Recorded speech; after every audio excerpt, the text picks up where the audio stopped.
Dear distinguished delegates, please have a seat. Good morning. Good morning, dear distinguished delegates. Let us resume our work. Beginning with item 2 of the meeting of the parties to the Cartagena Protocol, I now turn to the election of substitute officers.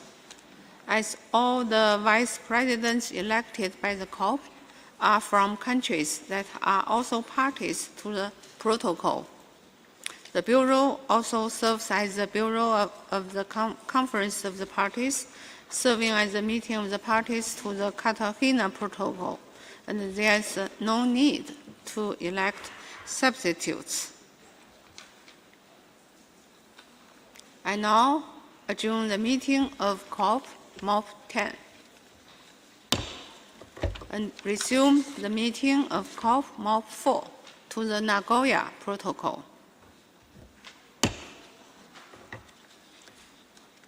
I now turn to the election of substitute officers under agenda item 2 of COP-MOP-4.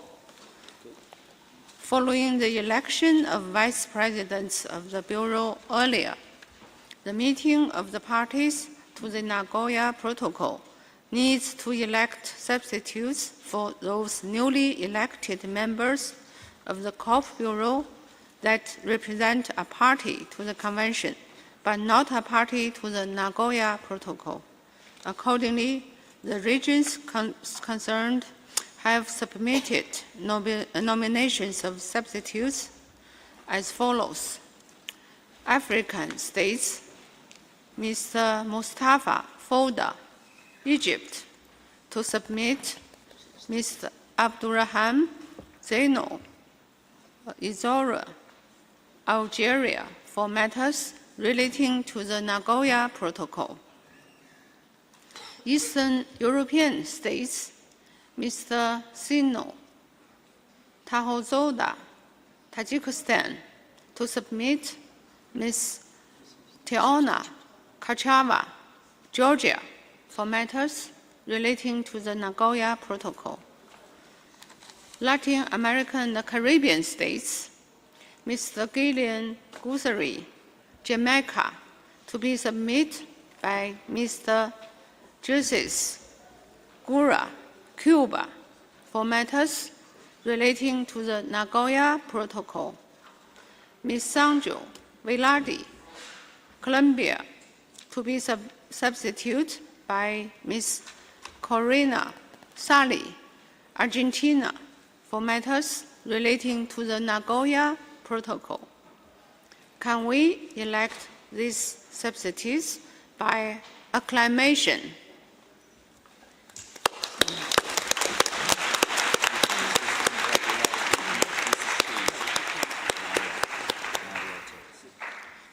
I see no objection. Therefore, they have been elected to the Bureau as substitutes for matters relating to the Nagoya Protocol. Distinguished delegates, I now invite you to turn to item 5 of COP-MOP-10 report of the Compliance Committee.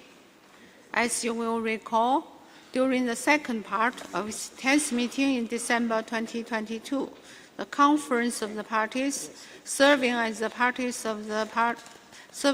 meetings of the parties to the Cartagena Protocol, considered the report of the Compliance Committee under the protocol and adopted related decisions. However, owing to procedure hurdles, the meeting was suspended before the election of members to the Compliance Committee could be completed. With the uncertainty over when the meeting would assume and to enable the committee to continue its important work over the intersessional period, the Bureau, at its meeting held in May 2023, agreed to extend until 31 December 2024, the terms of the members whose seats had been up for election. I will now invite the meeting of the parties to the Cartagena Protocol to endorse the extension of the terms. Can I take it? This is acceptable for everyone. I see no request from the floor. The proposal is accepted. Thank you.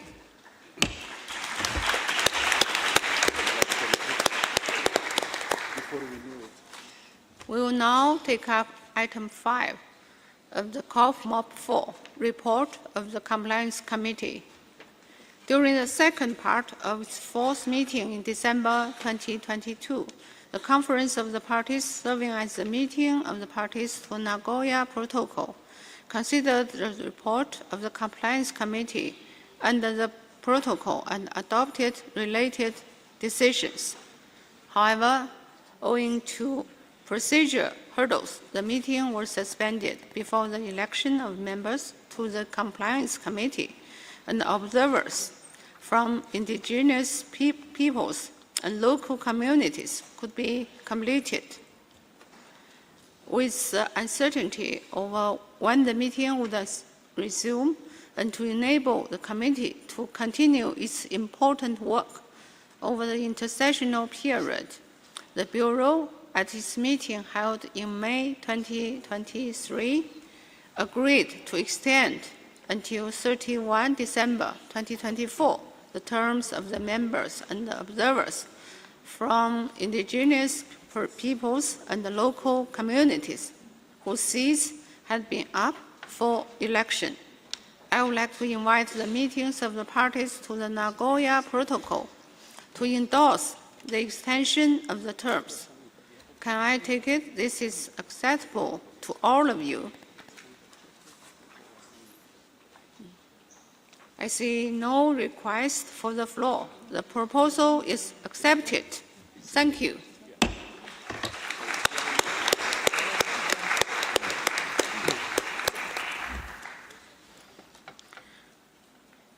Dear distinguished delegates, I would now like to consider agenda item 5, date and venue of future meetings of the Conference of the Parties. I would like to ask the Secretariat to provide a report on this item. Secretariat, you have the floor, please. Thank you very much, Madam Chair. As we all know, in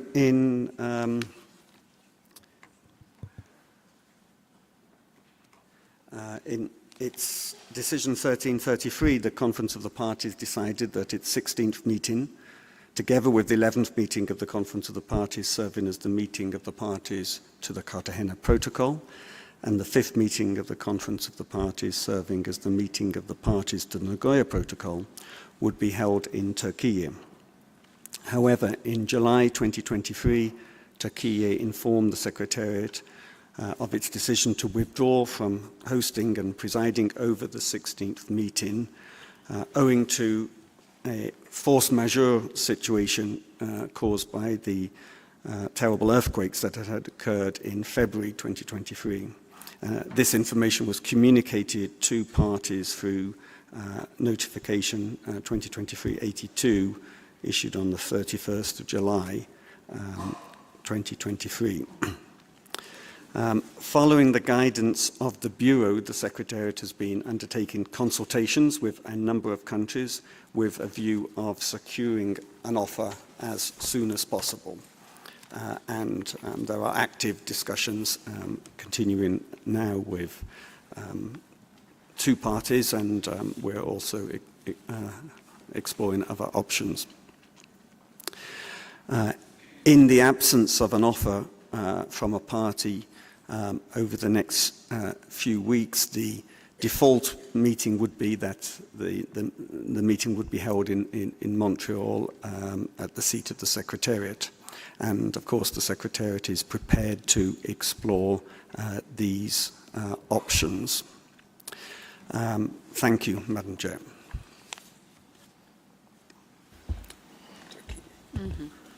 Thank you, Secretary. I see Turkey asks the floor. Turkey, please, you have the floor. Thank you, Madam Chair. We would like to provide you with a very brief statement regarding our decision to withdraw from hosting COP-16. As a result of the force majeure situation created by the disastrous earthquakes that occurred last February and the financial and emotional damage caused by earthquakes, the Republic of Turkey has decided to withdraw its offer to host the 16th meeting of the COP. On behalf of the Turkish nation, we would like to express our strong gratitude for your kind messages of condolences and sympathy regarding the catastrophic earthquakes that caused loss of thousands of lives and damage in the southeast of our country. Your friendly sentiments are a source of strength and comfort for Turkey. Thank you, Madam Chair. Thank you, Turkey. Now Egypt asking the floor. Egypt, you have the floor, please. Thank you, Madam Chair. Good morning, everyone. May I ask Secretariat on the dates of the COP-16? Because we know now it's going to be in Montreal, but when? Thank you. Secretary, please. Thank you, Madam Chair, and indeed we extended our condolences to the government and people of Turkey, and of course we repeat that now. We understand this unfortunate situation. We have not come yet to the conclusion that the COP-16 would need to be in Montreal. That there are active discussions going on with a number of parties. However, and we hope that we will be able to identify a country and that a country comes forward and offers to host COP-16 and assumes the presidency of COP-16. So the position of holding the meetings in Montreal at the seat of the Secretariat will only happen if we do not receive such an offer. There is a draft decision before you, as you, Madam Chair, noted at the closing of yesterday's session.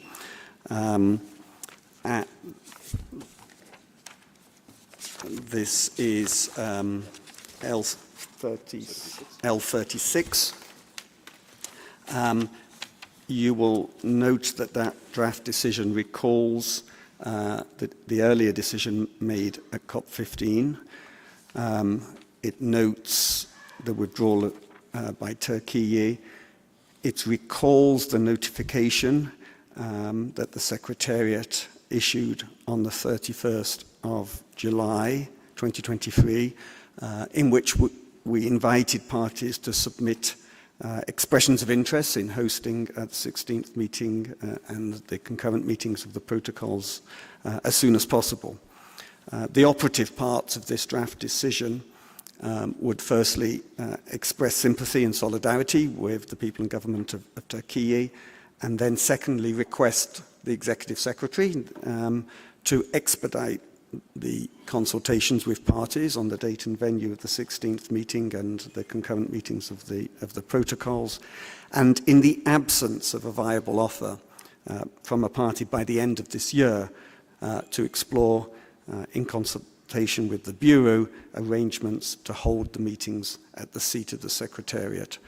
So that, Madam Chair, is the draft decision that parties have before them. Thank you, Madam Chair. Thank you, Secretary. We have the request from the floor from Russian Federation. Russian Federation, you have the floor, please. Thank you, Madam Chair. Good morning, everyone. We are looking forward to receive information, the exact information on the year of the upcoming COP-16. But in accordance with the experience of COP-15, during which some delegations did not receive entry visas to Montreal in a due manner, we would like to have reflected in the report of this meeting on this agenda item that the hosting party of COP-16 must issue visas to all participants of the upcoming meeting in a due manner, which means not the day of the beginning of the meeting. Thank you very much.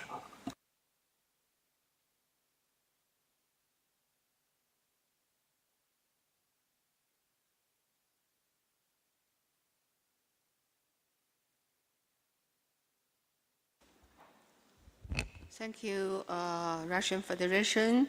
We have taken your note. Then a request from Canada. Canada, you have the floor. Thank you, Madam Chair. Canada is proud to host the CBD Secretariat, conscious of the responsibility this entails and pleased to have been able to host the historic COP-15 in Montreal in December 2022. Multilateral agreements benefit greatly from the diversity of perspectives that is achieved through rotating significant meetings among countries and regions. So Canada does encourage other CBD parties to consider the leadership opportunities that hosting COP-16 offers and to help maintain the momentum following the historic agreement at COP-15. Thank you, Madam Chair.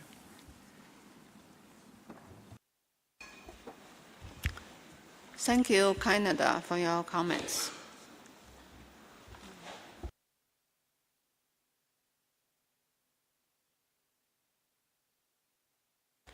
Secretariat, please. Thank you, Madam Chair, and I forgot to respond adequately to Egypt's earlier question about the dates. As we indicated in the notification issued on the 31st of July, we would intend to keep the dates to those that had been previously announced. That's the 21st of October to the 1st of November, or very close to those dates. We acknowledge that, on the one hand, given the intercessional work, it would be difficult to have a significantly earlier date, and a few days would be fine, but a significantly earlier date would provide challenges with regard to the preparations needed, the substantive preparations needed. And of course, we note that the calendar of meetings in November and December is quite full. So our intention would be to keep very close to the dates that have been previously indicated. Thank you, Madam Chair. Thank you, Secretariat. Then we have the request from the floor, Saudi Arabia. Saudi Arabia, you have the floor.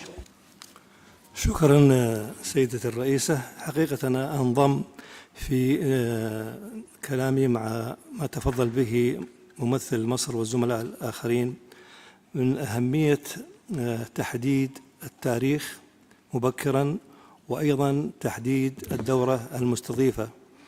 لدي اقتراح إذا كان يتناسب مع نظام الاتفاقية، وهو قد يقوم المسؤولون في الاتفاقية بتوجيه دعوة للدول لطلب ترشيح أو إمكانية استضافة هذا المؤتمر القادم، وبالتالي سوف هناك تكون حركة استجابية لهذه الدعوة من قبل CBD، ونتطلع إلى أنه تكون هذه بأسرع وقت ممكن. كما أستثمر هذه المناسبة السعيدة وأشكركم على حسن الاستضافة وحسن التنظيم، وأدعوكم وأدعو جميع الدول إلى حضور والمشاركة في مؤتمر الأطراف 16 لاتفاقية مكافحة التصحر الذي سوف تستضيفه المملكة العربية السعودية في ديسمبر 2024. متمنيا للجميع التوفيق وشكرا.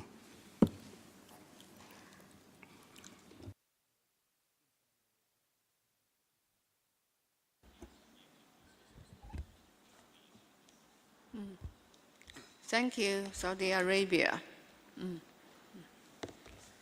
Secretariat, please. Thank you, Madam Chair. And yes, just following the intervention of Saudi Arabia, just to note that an invitation has indeed been issued. It was issued to all parties on the 31st of July 2023, notification 2023-082. We can certainly perhaps issue a follow-up notification reiterating this. Thank you. Thank you, Secretariat.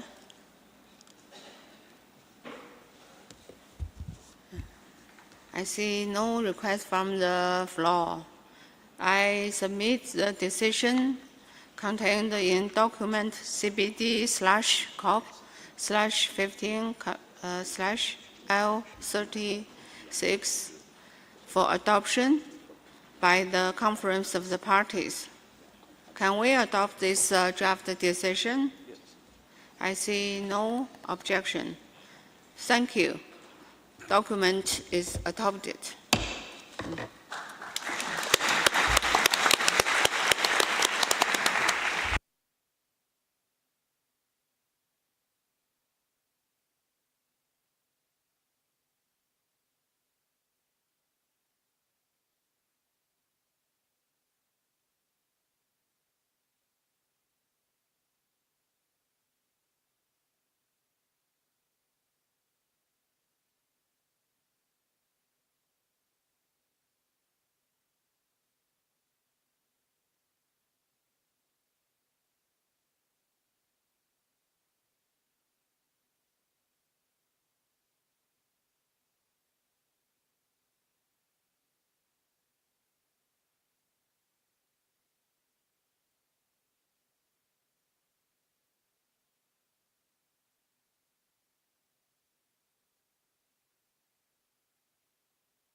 Dear delegates, I'd like to correct an error just now in announcing the substitute members for COP Bureau for the Latin America and the Caribbean states.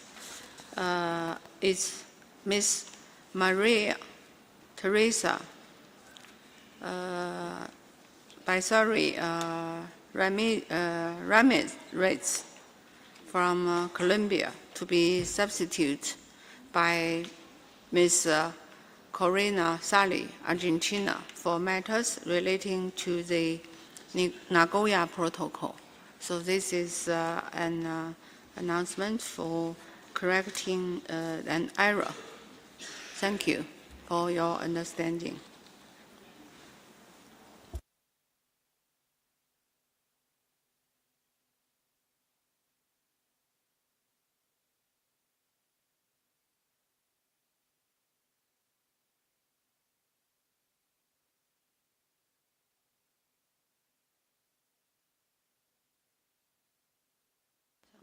Now I would like to give the floor to Secretariat. Thank you, Madam Chair. And as the Chair indicated yesterday following the election of Senka Baradunu, of Senka to the chairperson of Substam, Bosnia-Herzegovina is not a party to the Nagoya Protocol.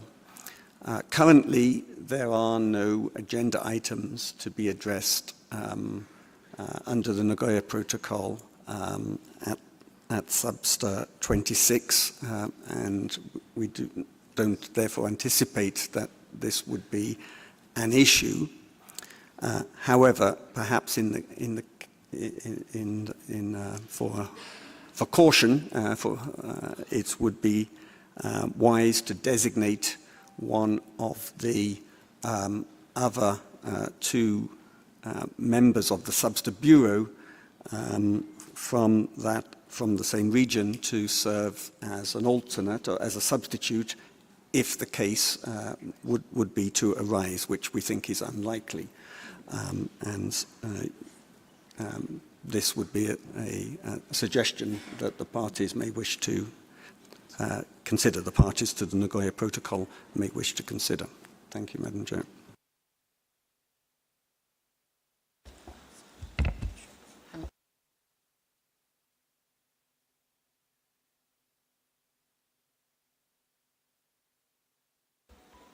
Thank you, Secretary. And I'd like to give the floor to Georgia. Georgia, please, you have the floor. Thank you very much, Madam Chair. As you know, both of the Bureau members from our region, Albania and Czech Republic, are parties to Nagoya Protocol. So we would like to nominate Mr. Jan Plesnik of Czech Republic to substitute Ms. Senka Barudanovic for the Nagoya Protocol issues. Thank you very much.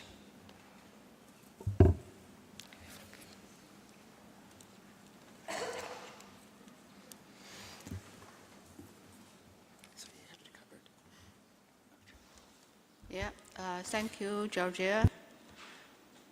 Any objection from the members of the Nagoya Protocol?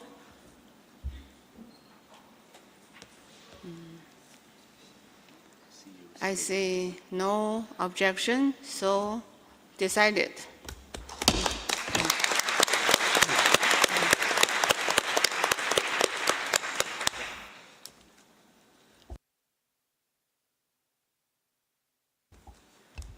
Thank you. So we will now consider agenda item 28 under the convention. Other matters. I open the floor for any other matters to be raised.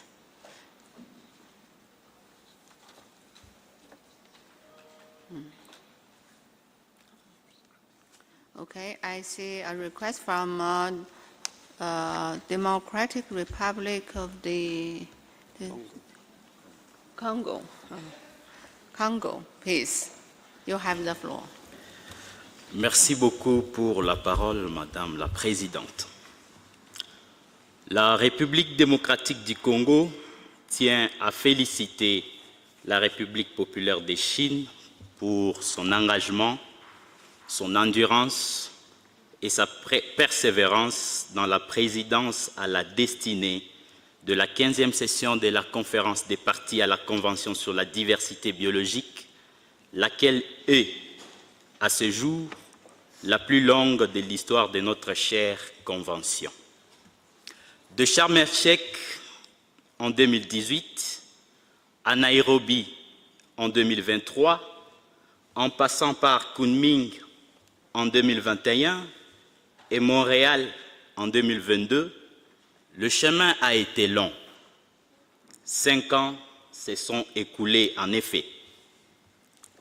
Les espoirs du monde entier, y compris ceux de la République démocratique du Congo, étaient orientés vers Montréal en décembre 2022, notamment pour parvenir à un accord historique avec l'adoption du cadre mondial de la biodiversité Kunming-Montréal, qui se devrait d'être ambitieux et équilibré, avec des objectifs et des cibles réalisables. Fort malheureusement, ces espoirs se sont vus noyés dans une sorte d'injustice, une forme de dictature sur fond d'un passage en force de l'adoption du cadre mondial de la biodiversité Kunming-Montréal et ses décisions d'appui à la mise en œuvre. Les blessures de la RDC sont encore trop fraîches pour oublier ces faits, car nous sommes un pays démocratique épris de paix, attachés aux valeurs de justice et d'équité. En effet, le 19 décembre 2022 à Montréal, dans la matinée, lorsque s'ouvrait la séance qui devrait clôturer la deuxième partie de la COP-15, le président avait mentionné que les décisions portant l'adoption du cadre mondial de la biodiversité Kunming-Montréal et celles d'appui à sa mise en œuvre devraient être adoptées après analyse document par document. Cela voudrait dire que la décision portant sur le cadre mondial devrait d'abord être adoptée avant toutes les autres. Cela ne fut pas le cas. Au contraire, c'est une décision subséquente qui avait présidé, contrairement au règlement fixé, au règlement intérieur de la conférence des parties et contrairement aux procédures annoncées, l'adoption des documents était faite sans analyse. Malgré le fait que la RDC avait demandé d'intégrer dans la décision relative à la mobilisation des ressources un paragraphe faisant appel à la mise en œuvre des articles 20, 21 et 39 de la Convention, cela était catégoriquement refusé, sans raison fondée et sans motif valable. En effet, l'article 39 de la Convention sur la diversité biologique souligne que le Fonds pour l'environnement mondial est un mécanisme provisoire. Pourtant, il y a plus de 30 ans que le provisoire tente finalement d'être définitif. Étant donné que l'article 21 de la Convention prévoit la création d'un fonds spécial dédié à la biodiversité, la RDC avait demandé de réfléchir sur les règles, les procédures, les moyens d'établissement de ce fonds mondial sous l'autorité de la Convention. Malgré le fait de souligner cela, avec l'appui d'autres pays, dont le Cameroun et l'Ouganda, le président n'avait pas pris en compte cela en violation des règles 33, 34, 40, 41 de notre conférence des parties. Ceci désormais devient un précédent auquel la RDC devra juridiquement faire exercice autant que cela le voudra. Nous ne voudrions pas que notre conférence des parties devienne une instance d'imposition des positions, mais plutôt nous encourageons le respect des règlements et des procédures. Nous encourageons le respect d'un consensus et des prises en compte de toutes les parties. Nous n'avons pas de grandes parties et de petites parties. Nous n'avons pas d'anciennes parties et de nouvelles parties. Nous sommes toutes des parties au même titre d'égalité et je voudrais encourager prochainement cet esprit d'équité, de justice, de transparence et d'équitabilité. Merci.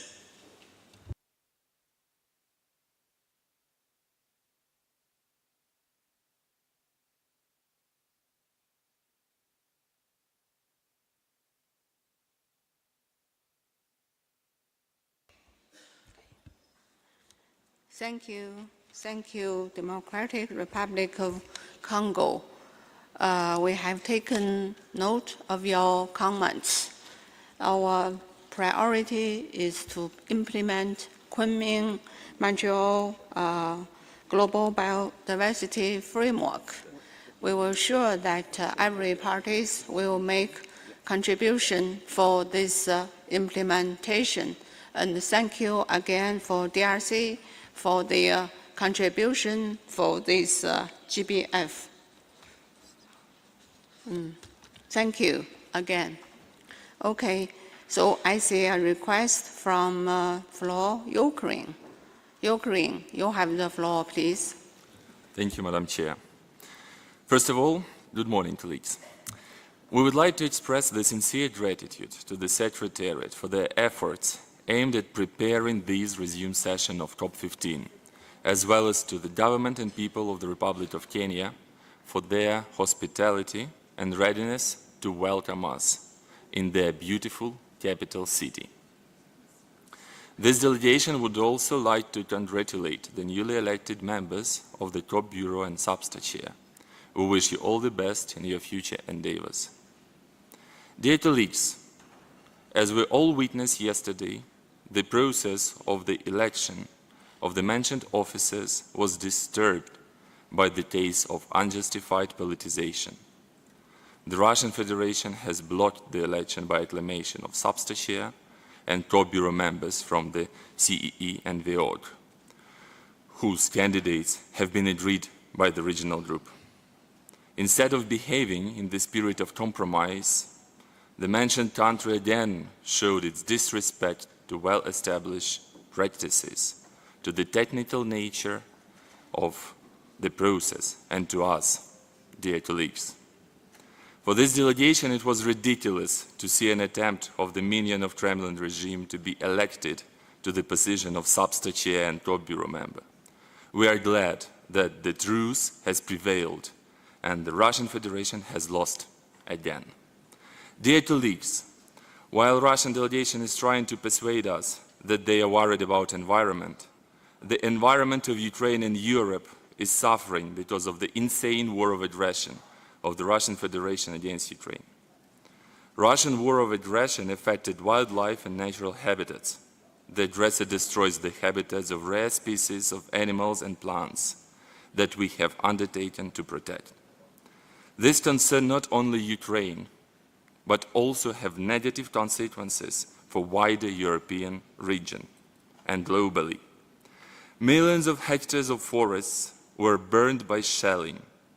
It is estimated that almost a third of Ukrainian forests have been damaged.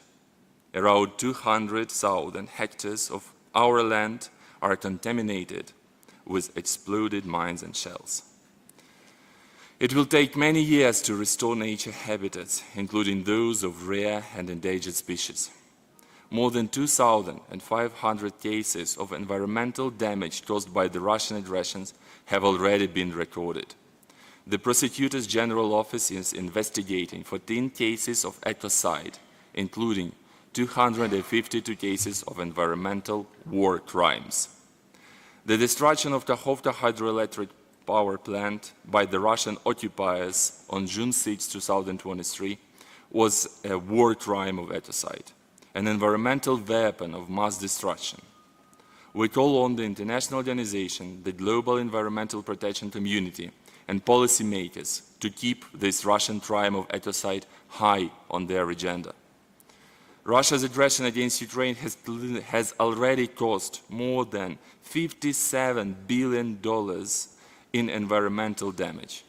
10 national parks, 8 natural reservoirs, 2 biosphere reservoirs remain under Russia's occupation. All above mentioned figures are not final yet. To conclude, I would like to express the deepest gratitude to all of you for the lasting support and assistance. Ukraine's counteroffensive is going well. Evil will lose, as it happened yesterday and as it happens always. Soon we will concentrate on the restoring of the environmental of Ukraine, including the unique ecosystems of my beautiful Crimea. The truth always wins. Very soon all those minions of Kremlin regime responsible for crimes against my beautiful country will be brought to justice in The Hague. I thank you. I see a request from the floor from Russian Federation. Russian Federation, you have the floor. Thank you, Madam Chair. We once again stress that it wasn't the Russian Federation who started this unprecedented political dispute. concerning ecocides, personal accusations, and insults addressed to my country. Apparently, by raising this topic, the Ukrainian delegation seeks to cast a negative light over our actions in Ukraine, highlighting the sufferings of civilians while disregarding what those people have been through during the past 9 years. If the collective West continues to supply weapons to Ukraine and postpone peace prospects for that country, then all of our goals will be achieved by military means, no matter how our former Western partners and their Ukrainian adherents try to impede this. One more issue. Target 19 of the Global Biodiversity Framework states the need of mobilizing at least $200 billion per year by 2030. For the past 2 years, certain states and groups of states have already exceeded their limit, that limit with their supplies to Ukraine. And this money was used to kill Russian-speaking population in that country. This is nothing more than hypocrisy. In this regard, there is a general question which doesn't need to be replied to. Are those states supplying arms to Ukraine ready to spend the same amount of money to support the implementation of the Global Biodiversity Framework in the developing states? Secondly, the Ukrainian delegation has mentioned the issue of the Kakhovka Dam.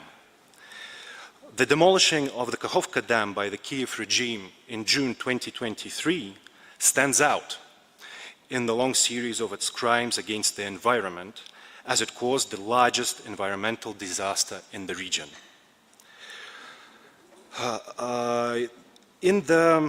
After that crime, water affected the area of 280,000 hectares, which is greater than the territory of Luxembourg.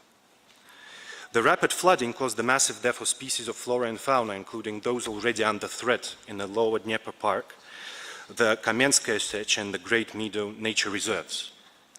Due to a sharp drop in the Kakhovka Reservoir water level, almost the entire fish population, and that is 43 freshwater species, were lost. The vast region of the Lower Dnieper is facing a critical risk of massive land and ecosystem degradation since the central water reservoir that was previously feeding irrigation channels in this area is now demolished. And this has been done by the Ukrainian regime with the active support of the West. My delegation once again regrets all accusations which we have heard from the Ukrainian delegations, and once again calls not to politicize this important meeting. Thank you.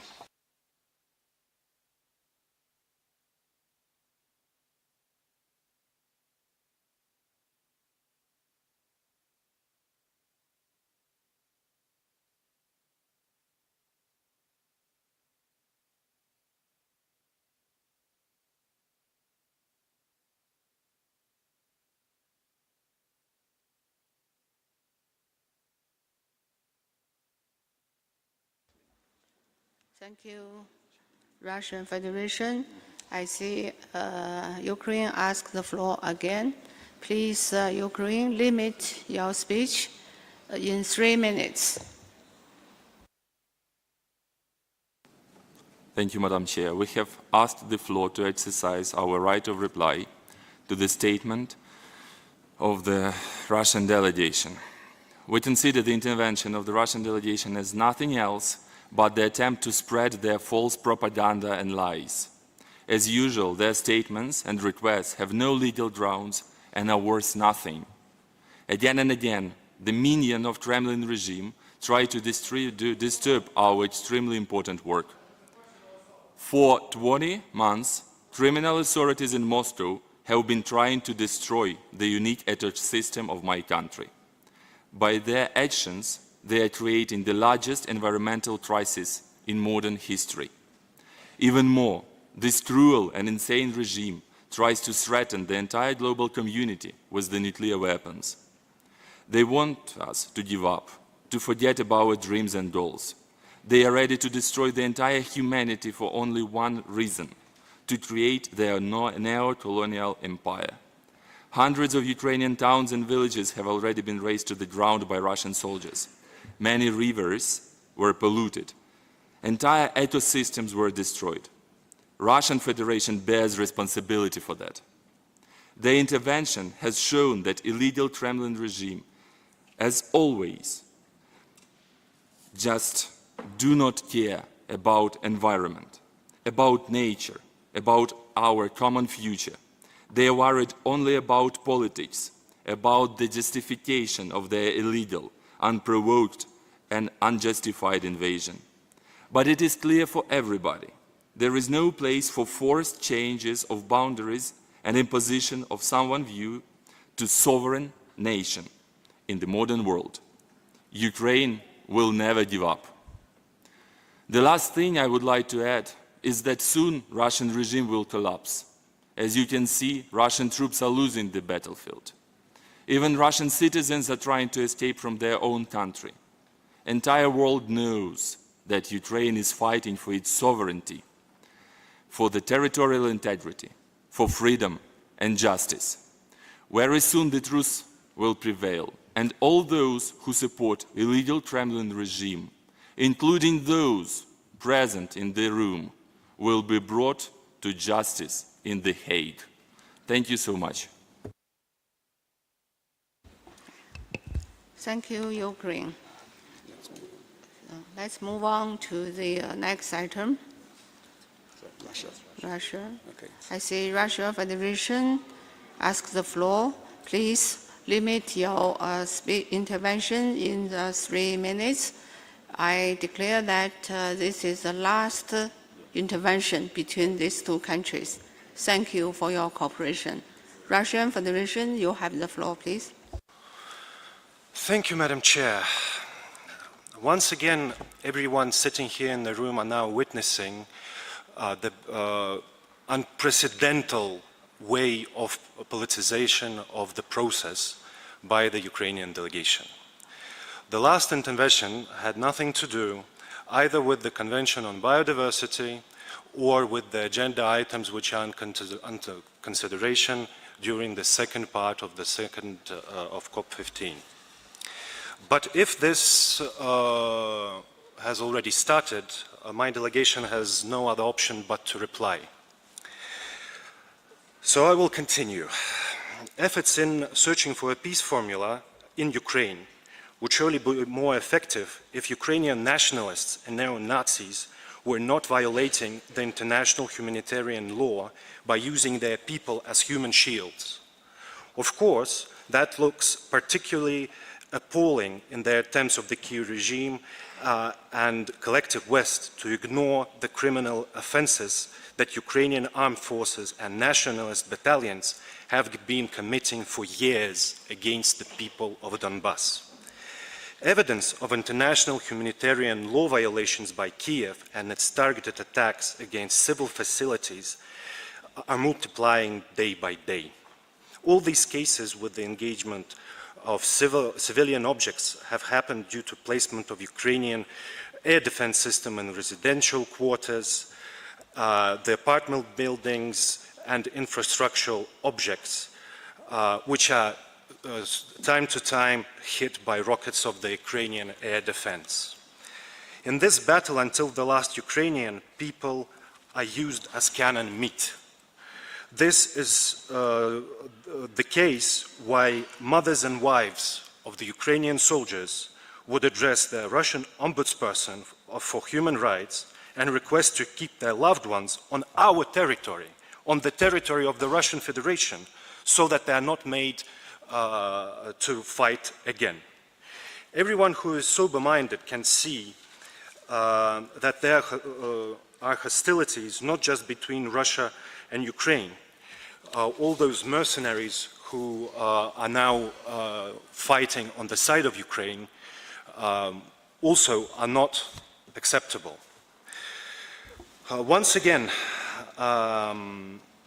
what is happening now in Ukraine and was happening before we began the special military operation was nothing but rather than ethnic cleansing. Ethnic cleansing is what German Nazis plotted against my country back in the day. And now their descendants, in violation of the constitution of their homeland, are again sending tanks to kill Russians. Please stop. Your time is running out. We have to move on. Thank you for your cooperation. Delegations, I adjourn COP-15 and resume.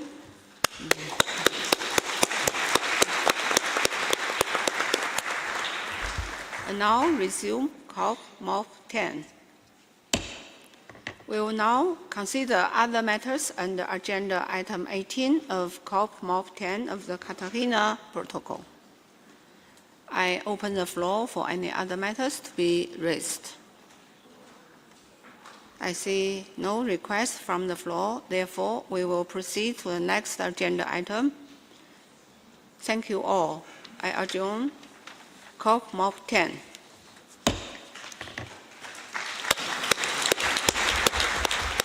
I now resume COP-MOP-4. We will now consider agenda item 17 on other matters under the COP-MOP of the Nagoya Protocol. I open the floor for any other matters to be raised. I see no request from the floor. Thank you all.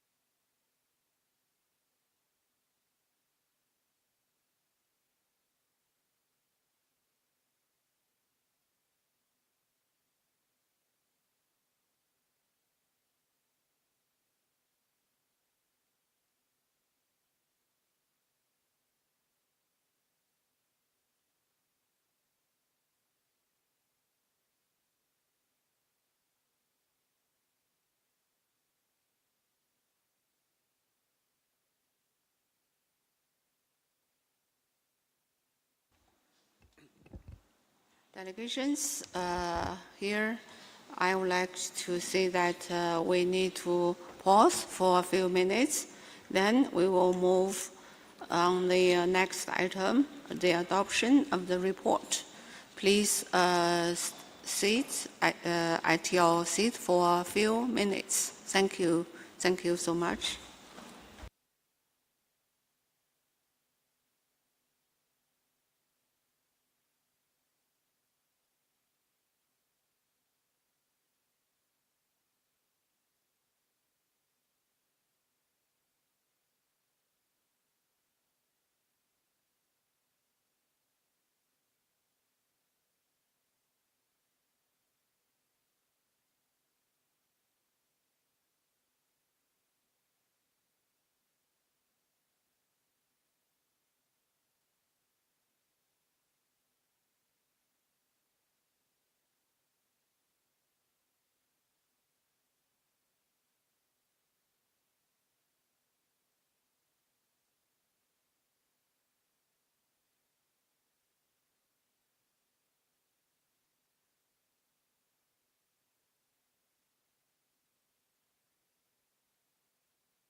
Dear delegates, distinguished delegates, let us resume our meeting. Please be seated. Thank you.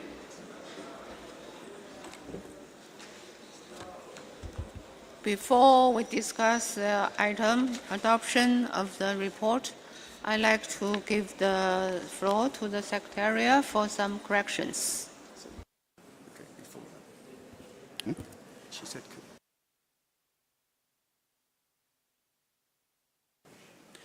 Thank you, Madam Chair. This is just to update you with the status of credentials.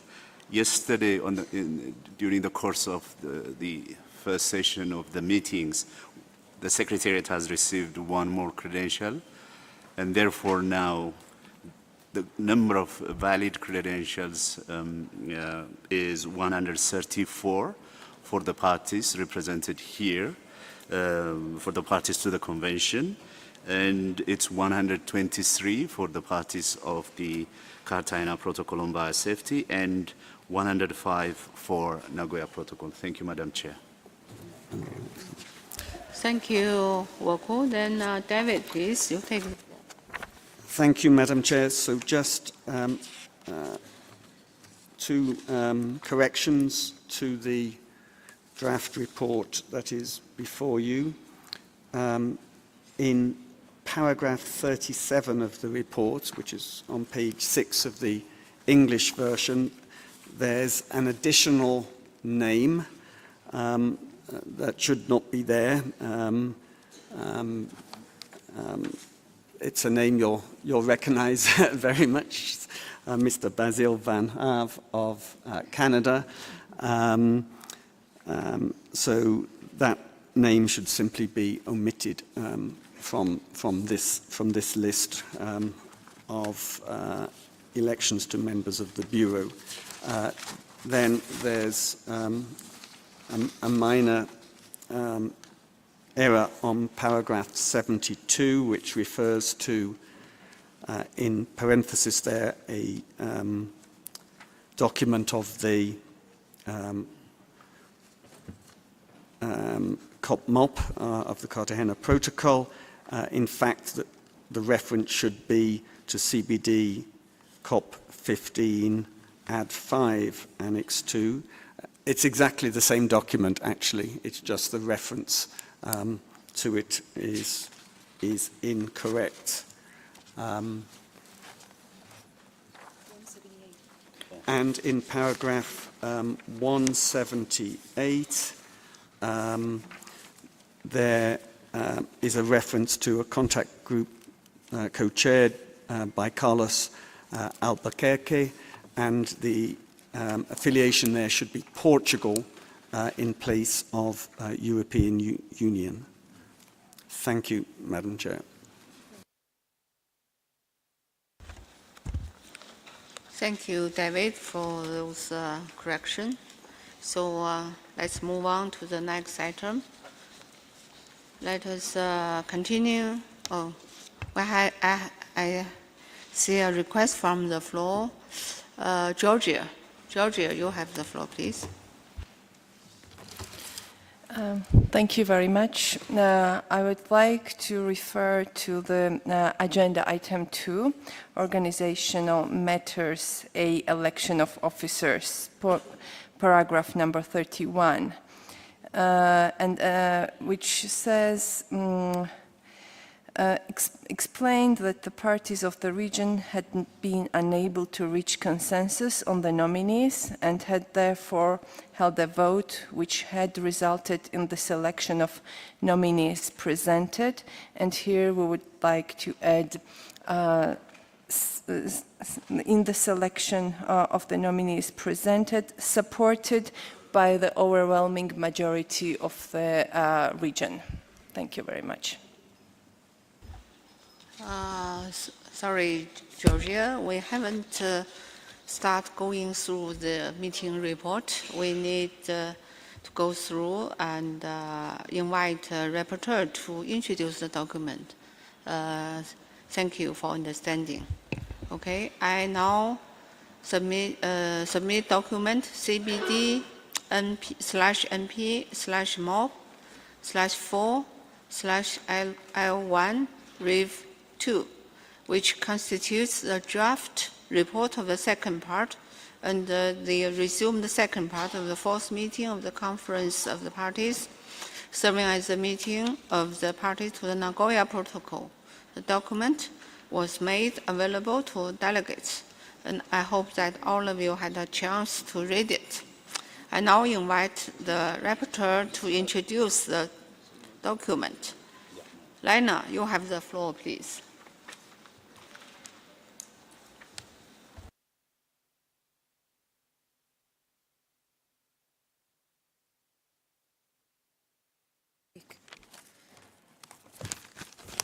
شكرا سيدتي الرئيسة. تحتوي الوثيقة CBD على NB على MOP-4 على L1 على Rev 2 على ملخصات البيانات اللي تم الإدلاء بها خلال الجزء الثاني والجزء الثاني المستأنف من الاجتماع الرابع لمؤتمر الأطراف كاجتماع الأطراف في بروتوكول ناغويا والمسائل المتعلقة بالتنظيم. إنني أقدمه للاعتماد على أساس أن إجراءات اليوم والتغييرات المعتمدة إن وجدت سيتم إدراجها في التقرير النهائي. شكرا سيدتي الرئيسة.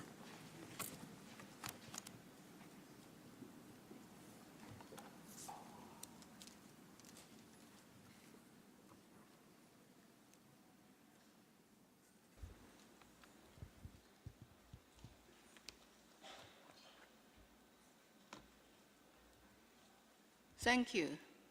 So I open the floor. No. Which one? So,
Okay, thank you. I hereby submit the draft report of the second part of the fourth meeting of the Conference of the Parties, serving as the meeting of the parties to the Nagoya Protocol for adoption.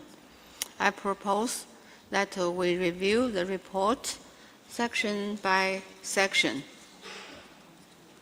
Are there any comments for the introduction?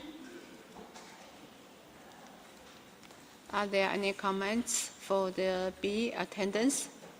No. Then, item 1, opening of the meeting. No. Let me see. Item 2, organizational matters. A, election of officers.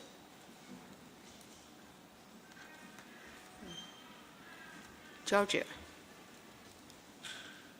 Okay. Georgia, Thank you have very the much. floor. As I already mentioned, I'm referring to the paragraph 31. And at the end of the sentence... Sorry, It's not this one report. It's a Nagoya report. Nagoya. Yeah. Nagoya Protocol meeting report.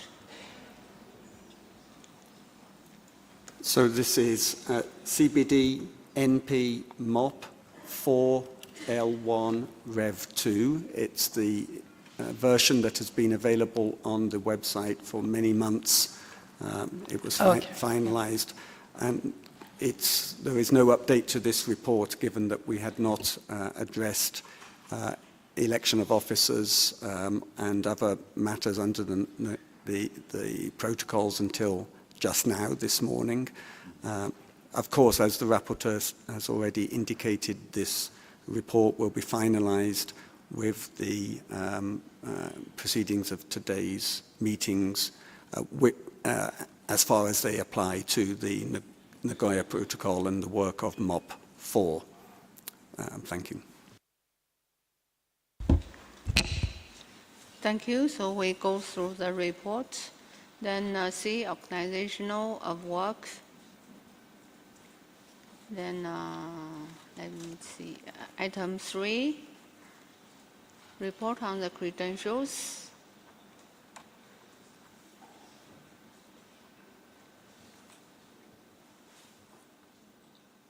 Item 4. Item 4, report of subsidiary bodies. Item 5, report of the Compliance Committee. Item 6, administration of the protocol and budget for the trust fund. Item 7, financial mechanism and resources. Item 8, measures to assist in capacity building. Item 9, the access and benefit sharing clearinghouse. Item 10, monitoring and reporting. Item 11 and item 12, review of the effectiveness. Item 13, post-2020 global biodiversity framework. Item 14, DSI. Item 15, specialized international access and benefit sharing.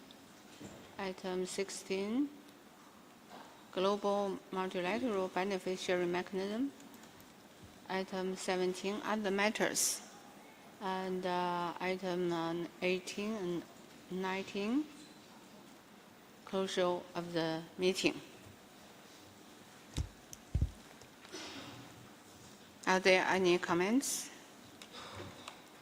The Secretariat, in consultation with the rapporteur, will incorporate all the proceedings of the present session. I therefore invite the meeting to adopt the document with this understanding. The report of the second part of the fourth meeting of the Conference of the Parties serving as a meeting of the parties to Nagoya Protocol as contained document CBD-MOP-4 L1 Rev 2 is adopted with the changes approved.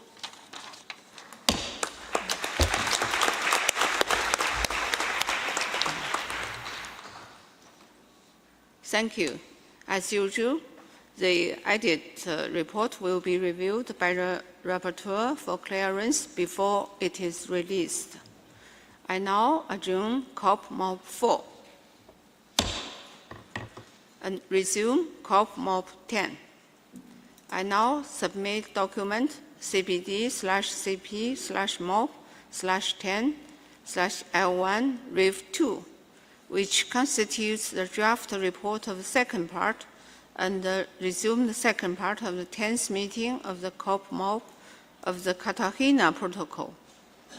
The document was made available on the website of the Secretariat, and I hope that all of you had a chance to read it. I now invite the rapporteur to introduce the document. Lena, you have the floor, please. شكرا سيدتي الرئيسة. تحتوي الوثيقة CBD على CP على MOP على 10 على L1 على REV 2 على ملخصات البيانات التي تم الإدلاء بها خلال الجزء الثاني والجزء الثاني المستأنف من الدورة العاشرة لمؤتمر الأطراف العامل كاجتماع للأطراف في بروتوكول قرطاجنة والمسائل المتعلقة بتنظيم الاجتماع. إنني أقدمه للاعتماد على أساس أن إجراءات اليوم والتغييرات المعتمدة إن وجدت سيتم دمجها في التقرير النهائي. شكرا سيدتي الرئيسة.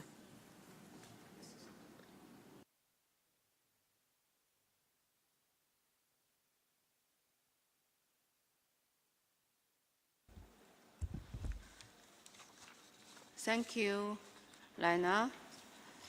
I would like to submit a report.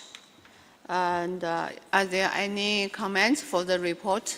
We're going now go through section by section. If you have any comments, you can ask the floor.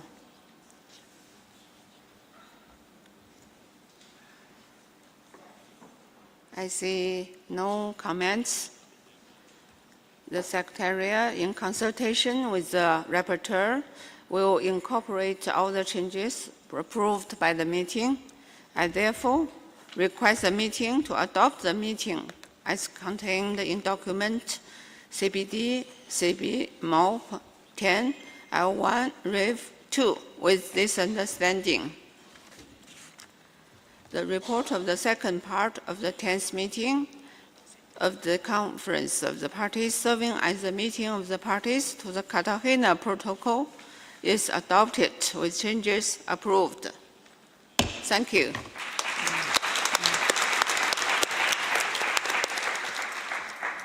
As usual, the report, once it is added, will be reviewed by the Rapporteur for clearance before it is released. I now adjourn COP-MOP-10 and resume COP-15. I now submit document CBD COP-15 Part 2 L1 Rev 2, which constitutes the draft report of the second part and resume the second part of the 15th meetings of the Conference of the Parties. The document was available on the Secretariat's website for your review, and I hope that all of you had a chance to read it. I now invite the Rapporteur to introduce the document. Lina, you have the floor, please. شكرا سيدتي الرئيسة. تحتوي الوثيقة CBD على كوب على 15 على بارت 2 على L1 على ريف 2 على ملخصات البيانات التي تم الإدلاء بها خلال الجزء الثاني والجزء الثاني المستأنف من الاجتماع الخامس عشر لمؤتمر الأطراف والمسائل المتعلقة بتنظيم المؤتمر. وقدم الوثيقة لاعتمادها على أساس أنه سيتم دمج إجراءات اليوم والتقريرات المعتمدة في التقرير النهائي. شكرا سيدتي الرئيسة.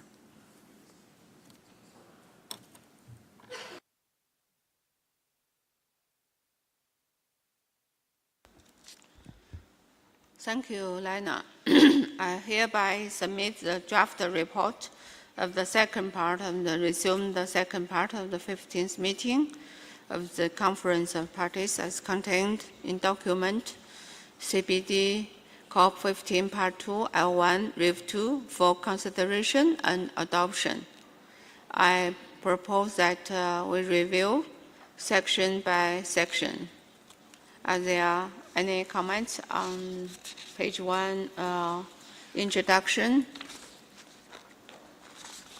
Then organizational matters. Yeah. Item 1, opening of the meeting. Item 2, organizational matters. A, election of officers. Yeah. I see Georgia asking the floor. Georgia, please, you have the floor. Thank you, Madam Chair, and I guess this is the right report I'm referring to. It's paragraph 31, And at the end of the paragraph, I would like to ask to add presented and supported by the overwhelming majority of the region. Thank you very much.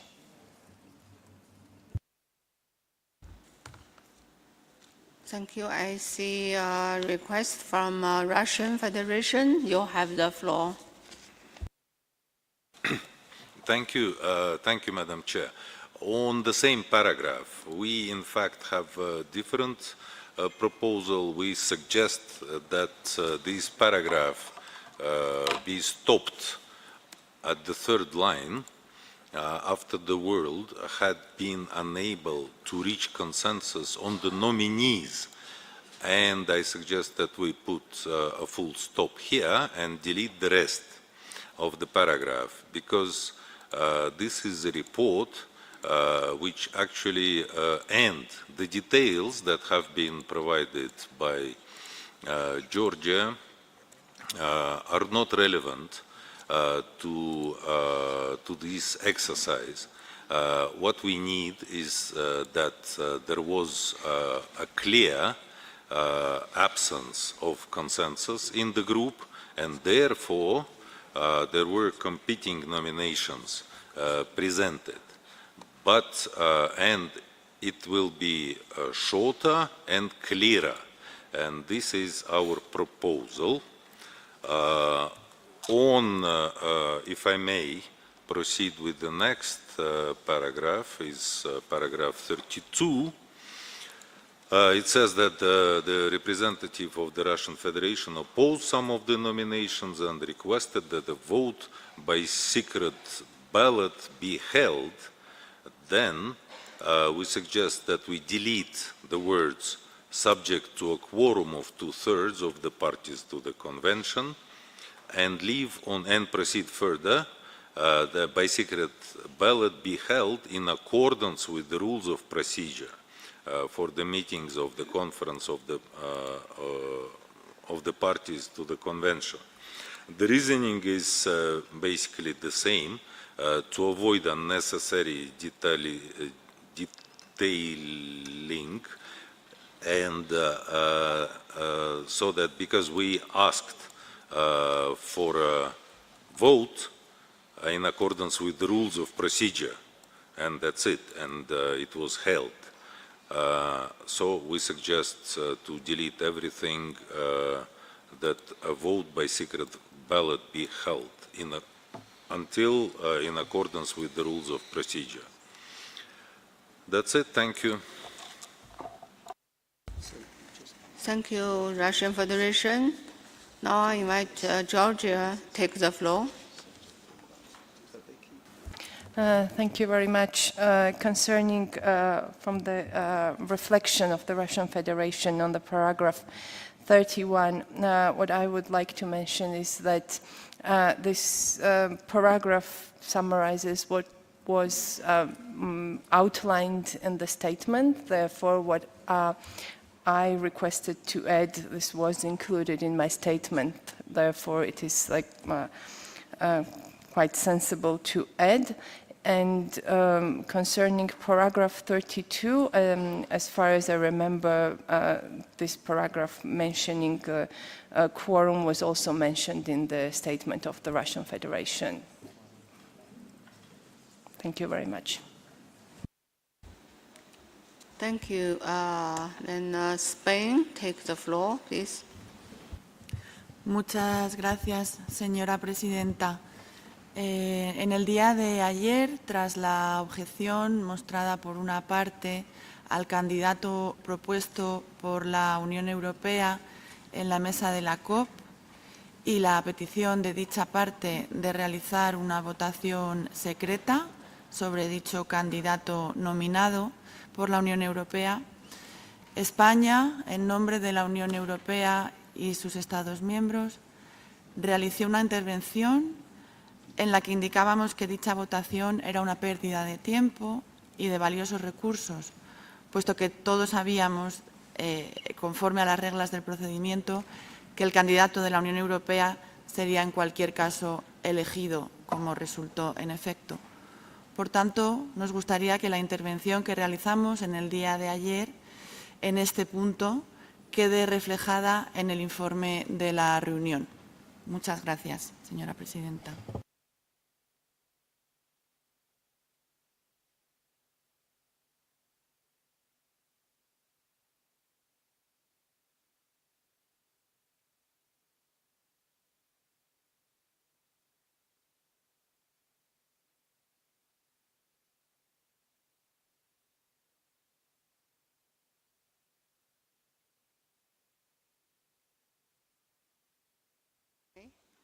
Russian Federation, you ask the floor, please.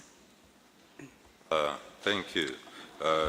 Okay, I didn't quite understand what Spain was saying, but I understood that they were objecting to the deletion from paragraph 32 of the word subject to a quorum of 2/3 of the parties of the convention. Then, in a spirit of compromise and consensus, then we could agree with keeping this. We thought, honestly, we thought that it would be right to make the text shorter and clearer, but okay, if Spain insists, it's okay. We will be happy to agree with them. Now, on paragraph 31, in fact, yes, Georgia mentioned everything that she said. However, in our understanding, the Bureau member speaking on behalf of the group should stick to the agreement or the situation, the factual situation in the group, rather than presenting the political preferences that they have. And we also could, in a spirit of compromise, we would suggest that the Bureau member from Georgia, speaking in her national capacity, said whatever it is, whatever they want to say. And also in addition that the Russian Federation disagreed with that. Then it would reflect the reality. Because there was no unified view and agreed view of the group of the Eastern European states, and so it would be a reflection of facts, and we think that we should not waste time on this anymore. Then, what I suggest is the following text: the Bureau member from Georgia, speaking in her national capacity in presenting the nominations for the Bureau from the Central Tribunal and unable to reach consensus on the nominees, yes, had therefore held, whatever it is here, resulted in the selection of the nominees presented, while the representative of the Russian Federation objected to that statement. Thank you.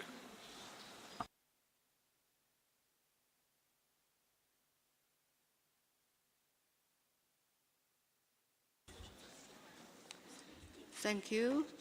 I think we need to have pause for a moment to consult with that. Thank you, delegations.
Distinguished delegates, so we resume the meeting. I noticed that there are several requests from the floor, so I would like to kindly remind you that this meeting report is a procedure report. And I first would like to give the floor to the Secretariat to make some clarification. Thank you for your understanding. Then Secretariat, David, please. Thank you very much, Madam Chair. And indeed, as you've just noted, this report is a procedural report. It's intended to reflect what is needed so that the reader can understand what happened and what the outcomes of the meeting were. After consulting among ourselves and with report writers, we would therefore suggest that you may wish to keep the statement in paragraph 31 very simple. We note now that there's no changes being requested for paragraph 32. And then, of course, we would also record in the report for the proceedings of today that further statements, were made so far by Georgia, the Russian Federation, and Spain, speaking on behalf of the European Union and its member states. If you were to follow that advice, then paragraph 31 could be very simple. The Bureau member from Georgia explained that the parties of the region had been unable to reach consensus on the nominees. But of course, if the delegate from Georgia or any other delegate wishes to record, have their statements from today recorded, of course that is also possible in line with our regular procedures. So this would be our advice, Madam Chair, in the light, as you say, that this is a procedural report. Thank you.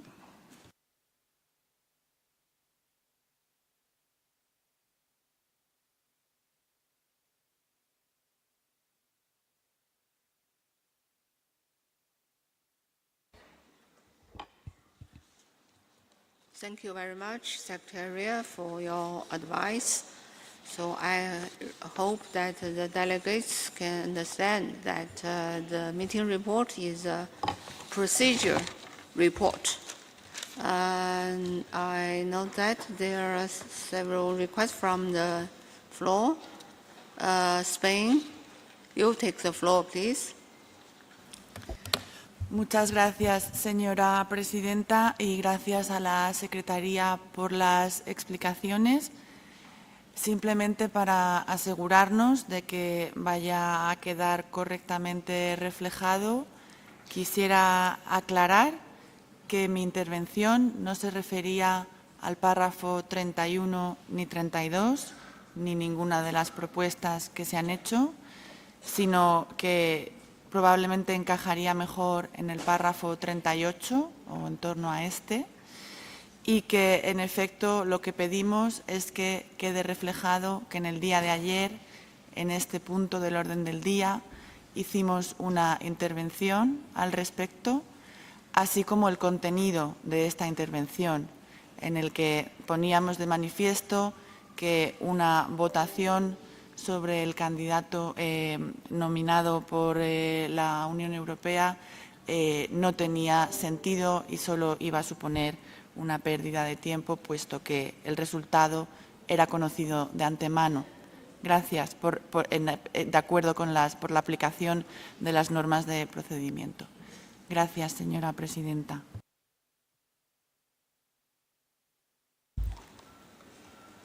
Thank you. Then, Georgia, please, you have the floor.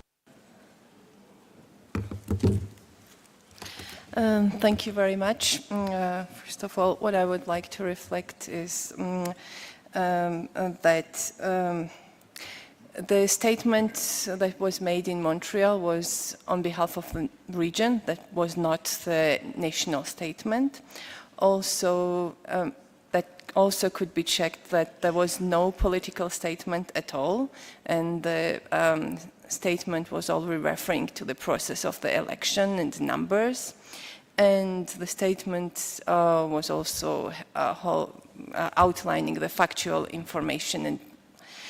And there is another suggestion which I could make if we want to make the statement short. What I could suggest is the text that the Bureau member from Georgia presented the nominations for Bureau members from the Central and Eastern European states. And that's all. That's quite short.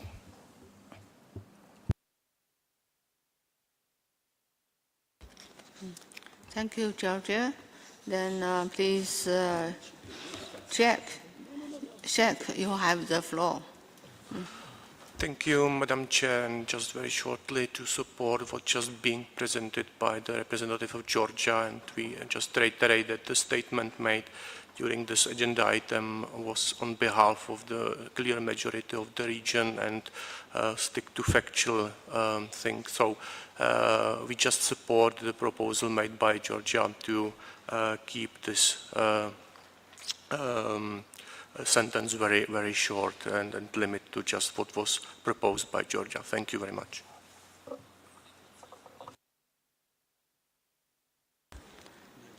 Thank you. Then Hungarian, you take the floor.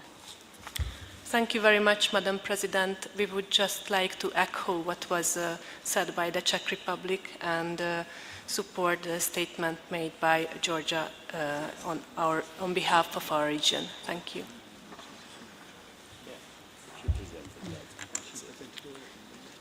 Thank you. Then Estonia, you take the floor. Thank you, Madam Chair, for giving us the floor. It is our standing that the report should state the facts. We agree, of course, with this, and it is also a fact that Ms. Joona is the representative of our region and therefore speaking on behalf of the region, and we support her proposals. Thank you very much. Thank you. Then Russian Federation, please, you take the floor. Thank you, Madam Chair. Could I ask you to read out the latest proposal by Georgia, the short version, please, or the Secretariat, whoever has it. Thank you.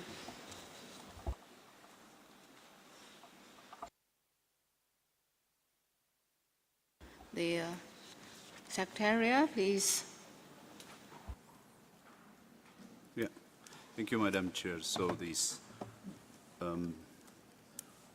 paragraph 31, as now amended last by Georgia, would read as follows. The Bureau member from Georgia presented the nominations for Bureau members from the Central and Eastern European states. Full stop. End of the paragraph.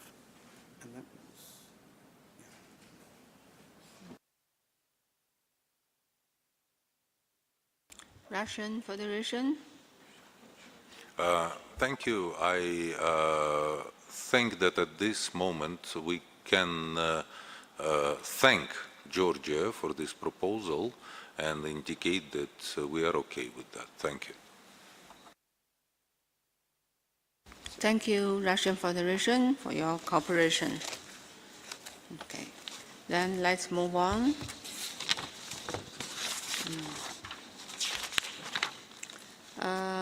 B, adoption of the agenda.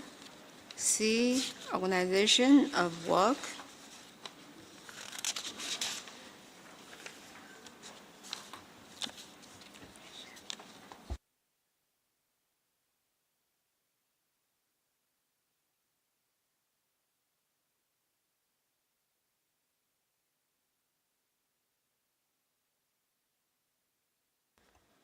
Okay, DRC, you have the floor, please. Merci beaucoup, Madame la Présidente, pour la parole accordée. La RDC voulait proposer quelques modifications minimes sur cette partie. Les paragraphes 70 et 71. Nous voudrions premièrement suggérer qu'on fasse l'inversion de ces deux paragraphes, que 71 actuellement devienne 70 et que 70 devienne 71. Et puis, sur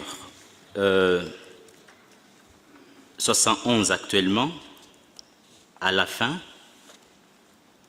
il est dit, là où il est dit que la RDC avait appelé à la mise en œuvre de l'article 21 de la Convention, nous voudrons juste ajouter virgule, notamment par la création d'un fonds spécial dédié à la biodiversité sous l'autorité de la Convention.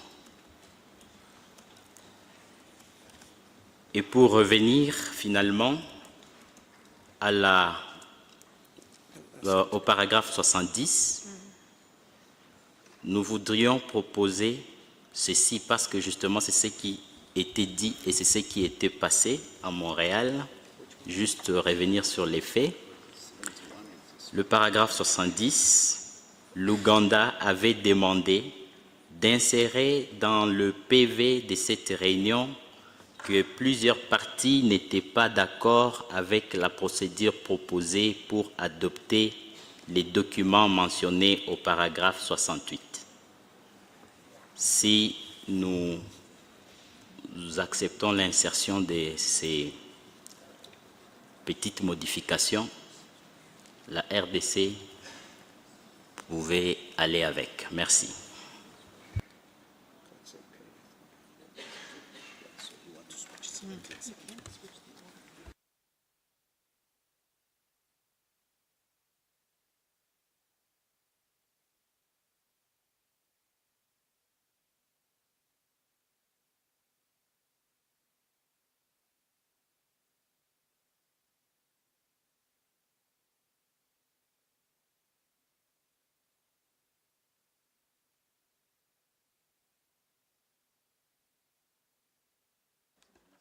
Thank you, DRC. Then I give the floor to Secretariat.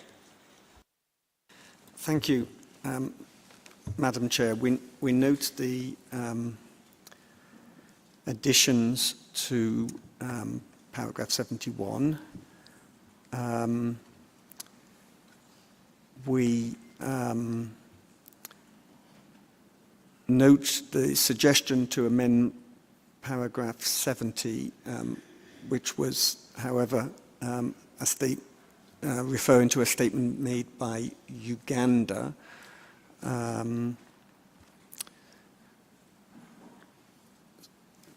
Different section.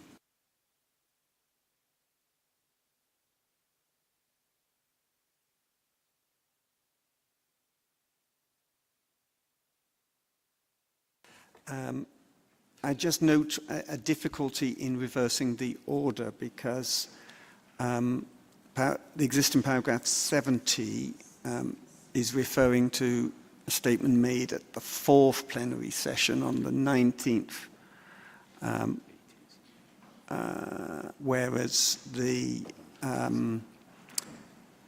paragraph 71 is reflecting to a statement made at the 5th plenary session. So that would, I think, make it difficult to reverse the sequence here. Thank you, Madam Chair.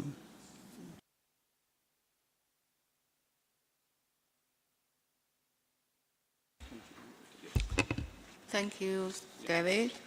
So DRC asks the floor. DRC, please, you have the floor. Merci beaucoup, Madame la Présidente, et merci beaucoup pour les clarifications données par le secrétariat. Alors, cela étant, nous demandons que les paragraphes 70 et 71 restent à l'état et que maintenant on ajoute en dessous du paragraphe 71 ce que l'Ouganda avait prononcé après l'intervention de la République démocratique du Congo à la 5e séance plénière. Merci.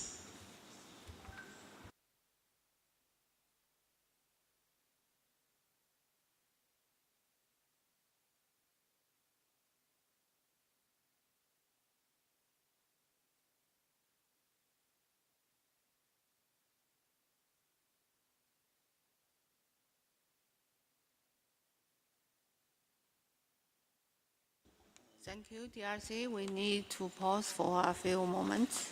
Thank you, delegates.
Dear delegates, so we resume the meeting. Please have a seat. Then I see a request from the Cameroon. Cameroon, you take the floor, please. Merci Madame la Présidente. À la suite de l'intervention de la RDC, le Cameroun avait également une préoccupation. Et pour apporter une contribution, nous voulons faire une suggestion au niveau du para 70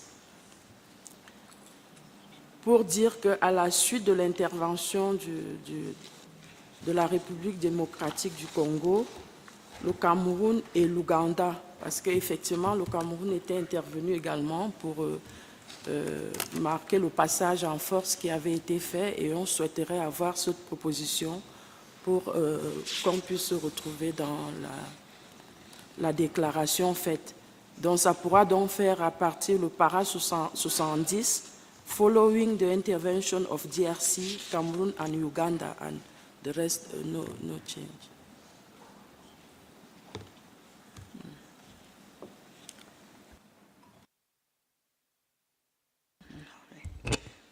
Thank you, Cameroon. Then I would like to give the floor to the Secretariat. Thank you, Madam Chair. So just to clarify how the text would stand following the interventions from DRC and Cameroon. So there would be changes to paragraphs 70 and 71 in the sequence they are at present. So paragraph 71 would be amended with the addition at the beginning of the paragraph of following the statement of the Democratic Republic of Congo, Cameroon, and then it would continue. And in paragraph 71, we add at the end of this paragraph, comma, in particular through the creation of a special fund dedicated to biodiversity under the authority of the Convention. So those would be the only changes made according to our understanding. Thank you.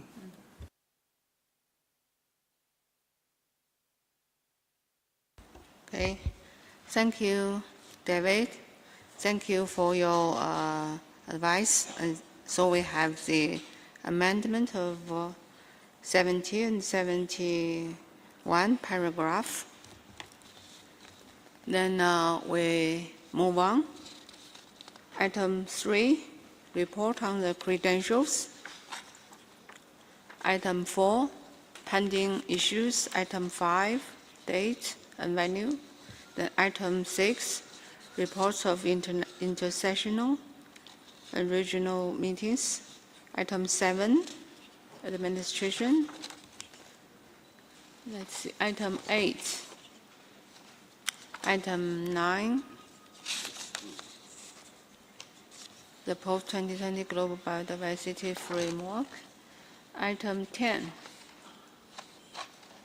Item 11, DSI. Item 12, resource mobilization. Item 13, capacity building. Item 14, mechanism for planning. Item 15, cooperation. Item 16, mainstreaming. Item 17, review of the effectiveness. Item 18, multi-year programs. Item 19, protected areas. Item 20, marine and coastal biodiversity. Item 21, item 22, sustainable wildlife management. Item 23, biodiversity and climate change. Item 24, item 25, item 26, nature and culture. Item 27, then item 28, item 29, item 30, closure of the meeting. Okay. I see no objection. So therefore, the Secretariat, in consultation with the Rapporteur, will incorporate all the changes approved by the plenary. I therefore request the meeting to adopt the document with this understanding. The report is adopted with the changes approved. Thank you.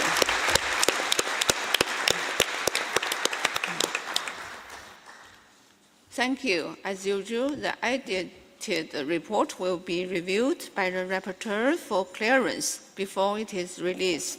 Thank you. Now,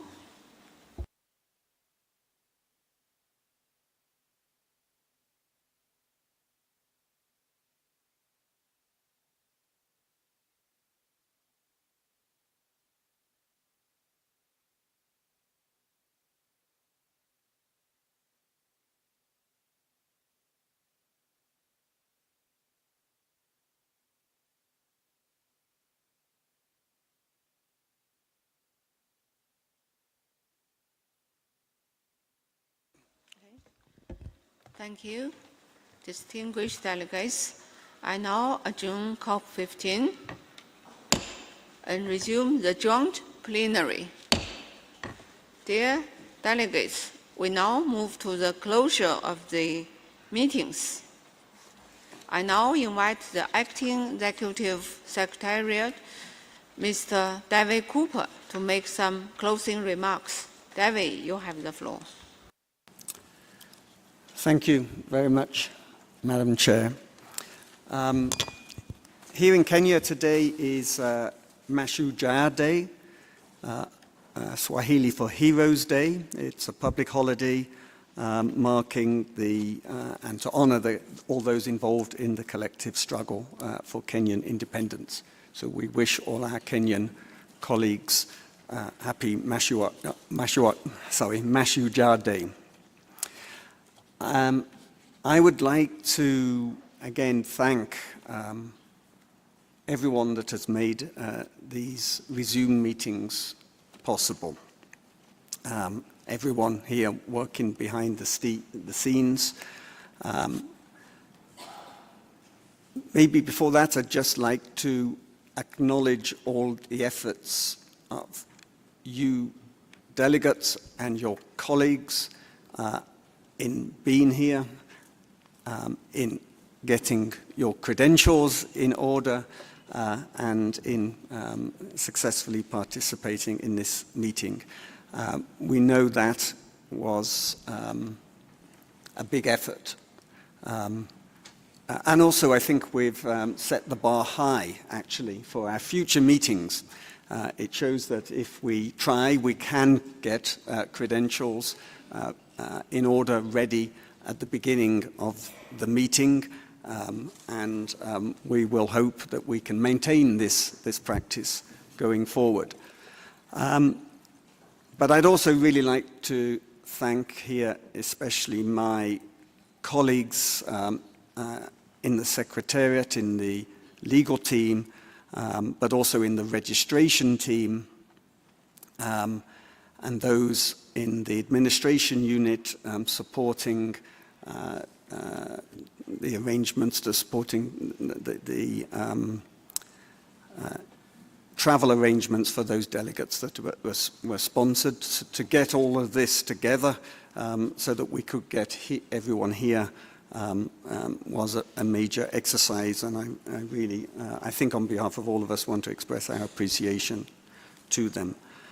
I'd also like to really extend my deep thanks to our colleagues in UNEP, particularly those in the legal office and in the governing affairs, the Secretary of the Governing Bodies Office, for their strong support to ourselves in ensuring that this meeting could proceed smoothly.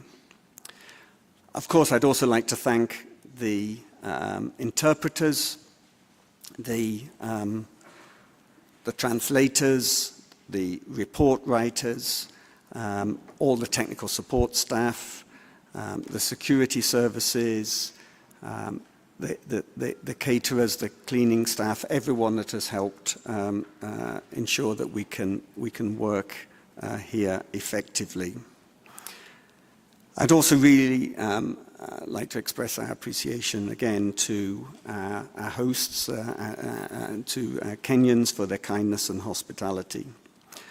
And I'd like to acknowledge again the support we've had from donor countries, Australia, Austria, Canada, Finland, Germany, Japan, New Zealand, Sweden, Switzerland, the Republic of Korea, and the United Kingdom of Great Britain and Northern Ireland for providing financial support that allowed us to support the participation of delegates from developing countries and countries with economies in transition at this meeting. So this is the closure of the second day of the second part of COP-15. It is the end of a long journey that, well, in terms of COP-15, began in Kunming in October 2021, when the first part of COP-15 was opened there by the outgoing president, Minister Yasmin Fuad of Egypt, and where Minister Huang Wenchu was elected as president of COP-15. But of course, it actually is the end of a long journey that began before that with the negotiating process for the Kunming-Montreal Global Biodiversity Framework. And I'd also like to remember and recognize the contribution of all those involved in that, but let me highlight, of course, Francis Ogwell and Basil Van Aave, Francis Ogwell from Uganda and Basil Van Aave from Canada, of course, who led us through many sessions of the working group on the post-2020 Global Biodiversity Framework, culminating in the historic adoption of that framework in Montreal in December. And of course, since October 2021, we have been proceeding under the leadership of China.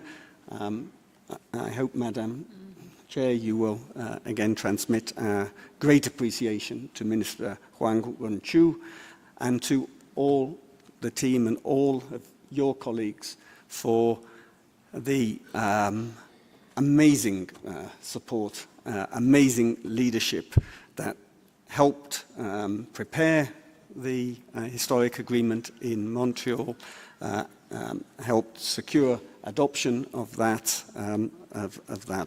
agreement, and now, of course, for your ongoing work, which will continue until the opening of COP-16 in facilitating and supporting and promoting the adoption of the Kunming-Montreal, of the implementation of the Kunming-Montreal Global Biodiversity Framework and all the other related decisions agreed in Montreal. And of course, there's much work that is ongoing in this respect, and we have looked at a major part of that in the last few days this week at Substa, including work on the developing technical guidance to support implementation and ensuring that we have a strong monitoring framework. We also have, of course, important intersessional work going on in many other areas, and recently we had an important meeting in Kinshasa for the first meeting of the Advisory Committee on Resource Mobilization.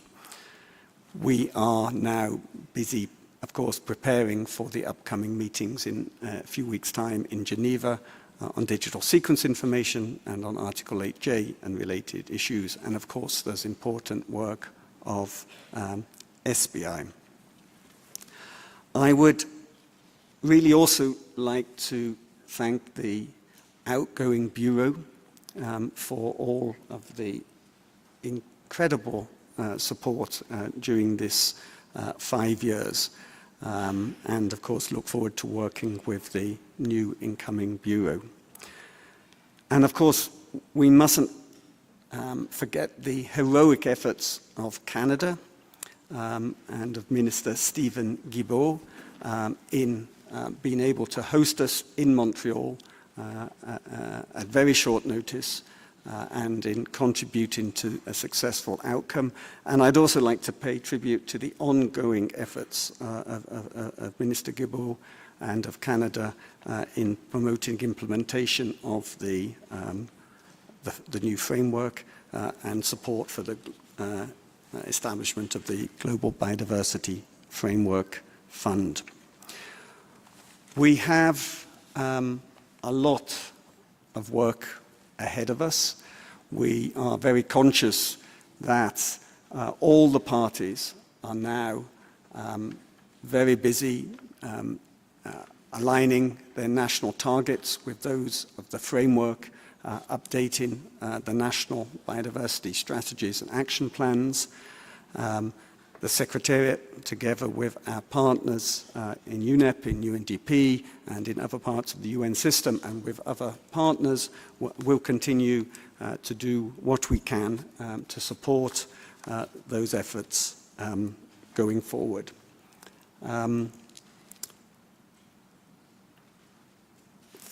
Finally, Madam President, let me thank you and your team once again for your leadership over the years, for your skillful leadership these last, well, it's one day actually, but also in helping to prepare for this meeting. And of course, we look forward to continuing to support you and Minister Huang Wenchu and the Chinese presidency in the coming months to ensure that we can continue our important work together. Thank you so much.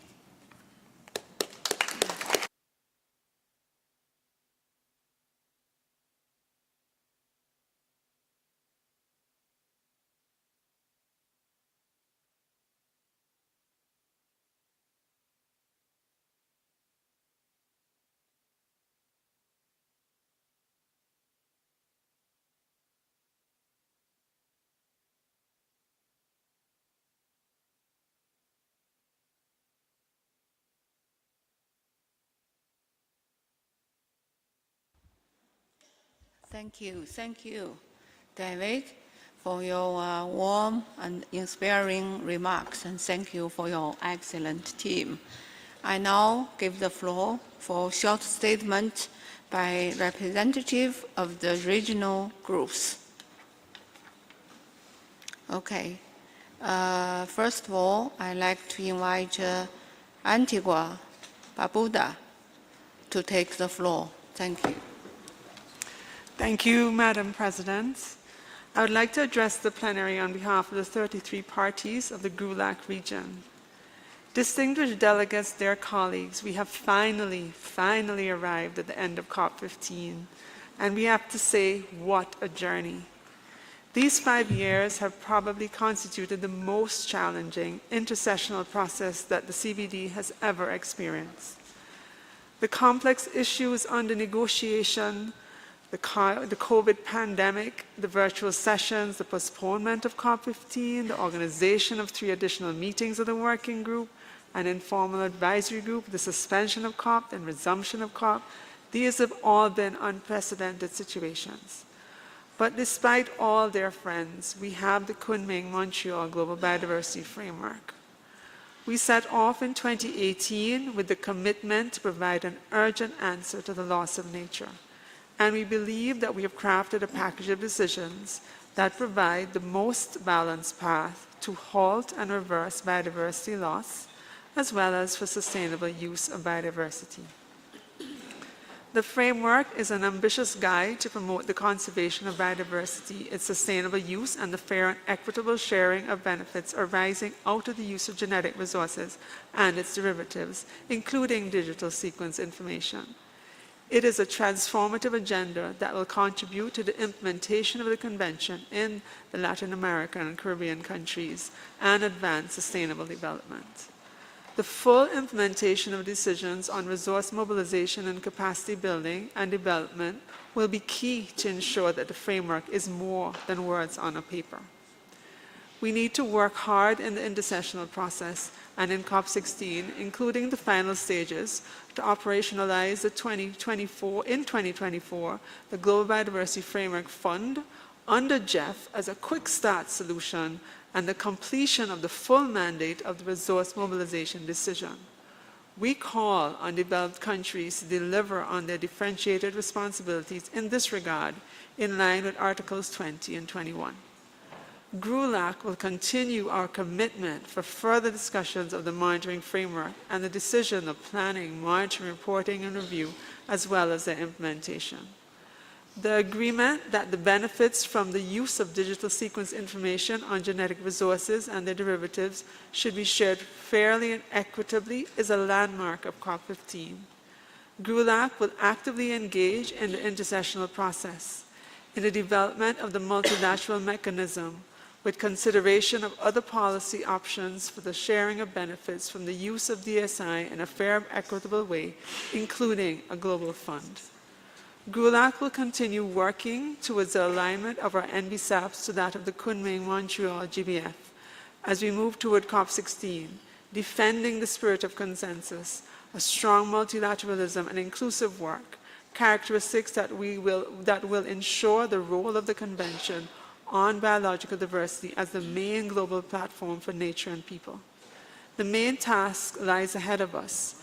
We need to give life to the GBF in our countries, in our cities, and in our lives to halt and reverse biodiversity loss and to live in harmony with nature. Thank you, Madam President.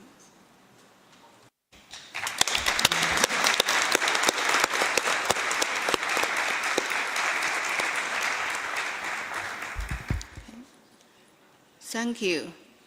I will now give the floor to European Union. Please, you take the floor. Dear Madam President, distinguished colleagues, Excellencies, I have the honor to address this plenary on behalf of the European Union and its 27 member states. The EU and its member states thank and congratulate the Chinese presidency and all of us for contributing during the course of these years to the ambitious final outcome of the 15th Conference of the Parties. We also thank the Secretariat, parties and observers, as well as the interpreters and all the people and professionals that have contributed to making this meeting possible. We thank UNEP and the government of Kenya and its people for hosting this meeting. The EU and its member states would like to thank, with our deepest gratitude, all the current Bureau members and their alternates, the SPI and Substat chairs that will now soon after this meeting be released from their responsibilities as they were elected at COP-14 in November 2018. And they have been tirelessly serving and representing their respective regions for almost 5 years through highly challenging times. Please join me in a big round of applause to express our sincere gratitude to them, to our heroes.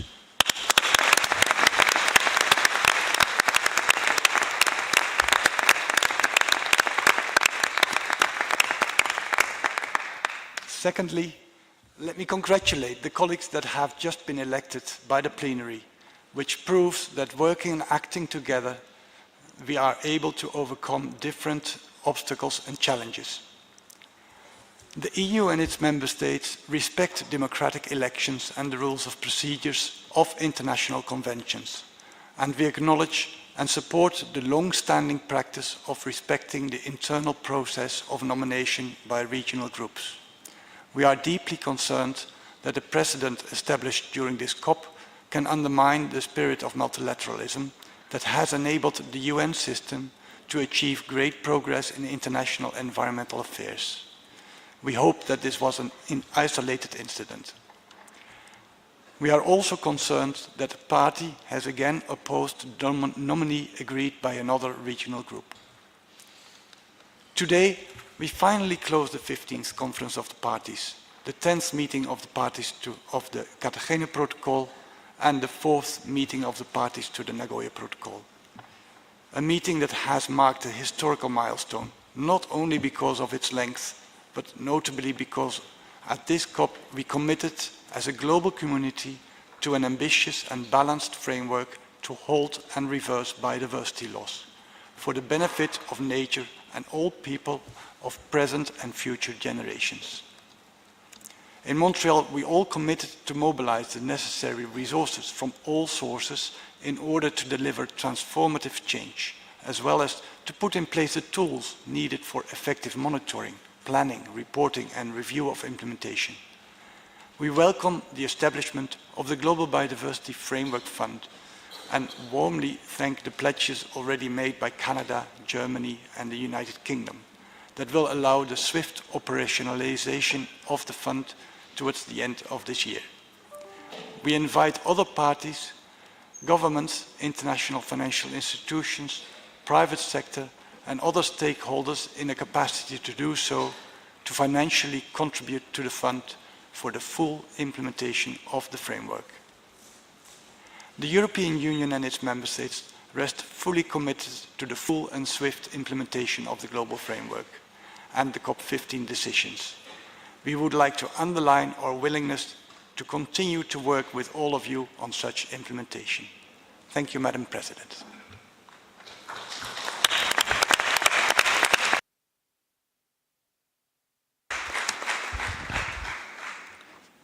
Thank you, EU. I will now give the floor to Norway. Please. Thank you, Madam President.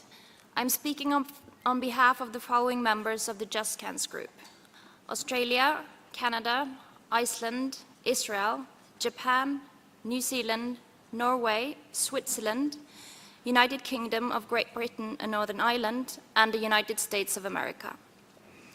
We thank the Secretariat for their work to resume COP-15 here in Nairobi, so that important outstanding agenda items could be resolved.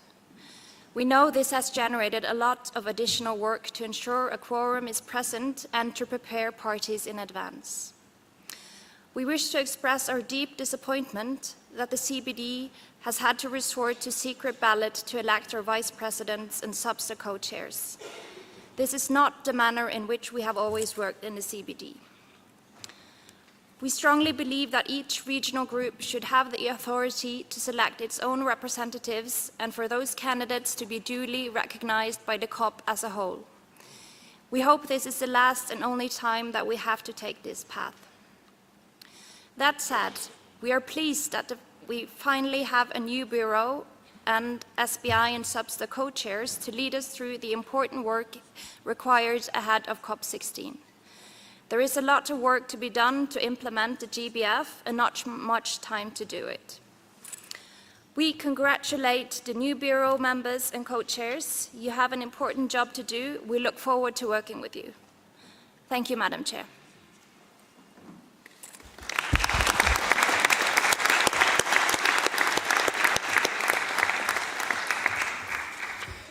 Thank you.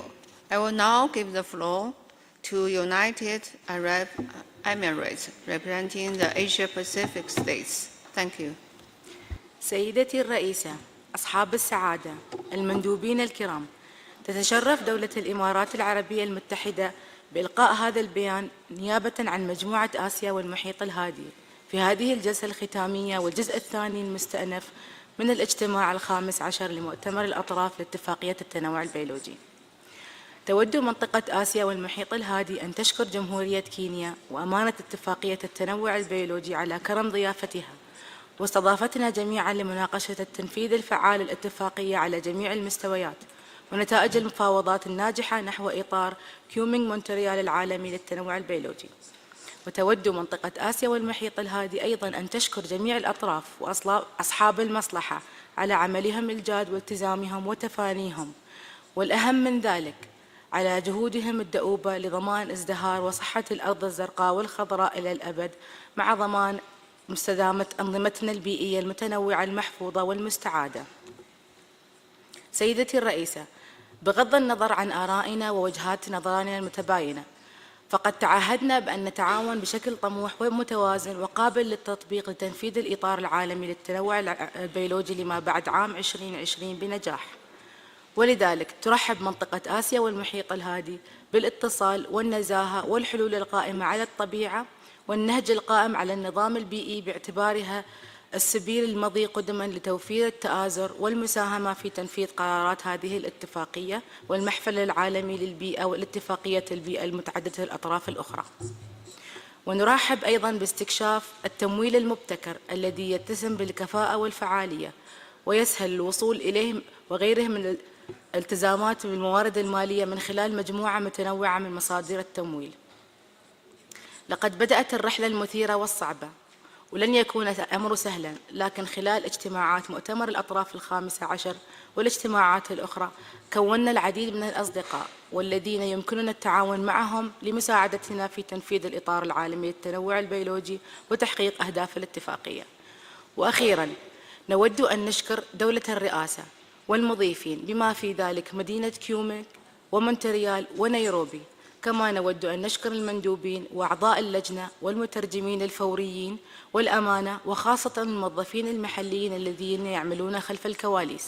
نحن نشكركم ونقدركم مرة أخرى، ونقدر كل الجهود الدؤوبة في اختتام الدورة الخامسة لمؤتمر الأطراف والاجتماعات الأخرى بنجاح، ونتمنى لكم الصحة الجيدة والرحلات الآمنة حتى نلتقي مرة أخرى. سيدتي الرئيسة، أشكركم على إتاحة الفرصة لمجموعة آسيا للتحدث. شكرا.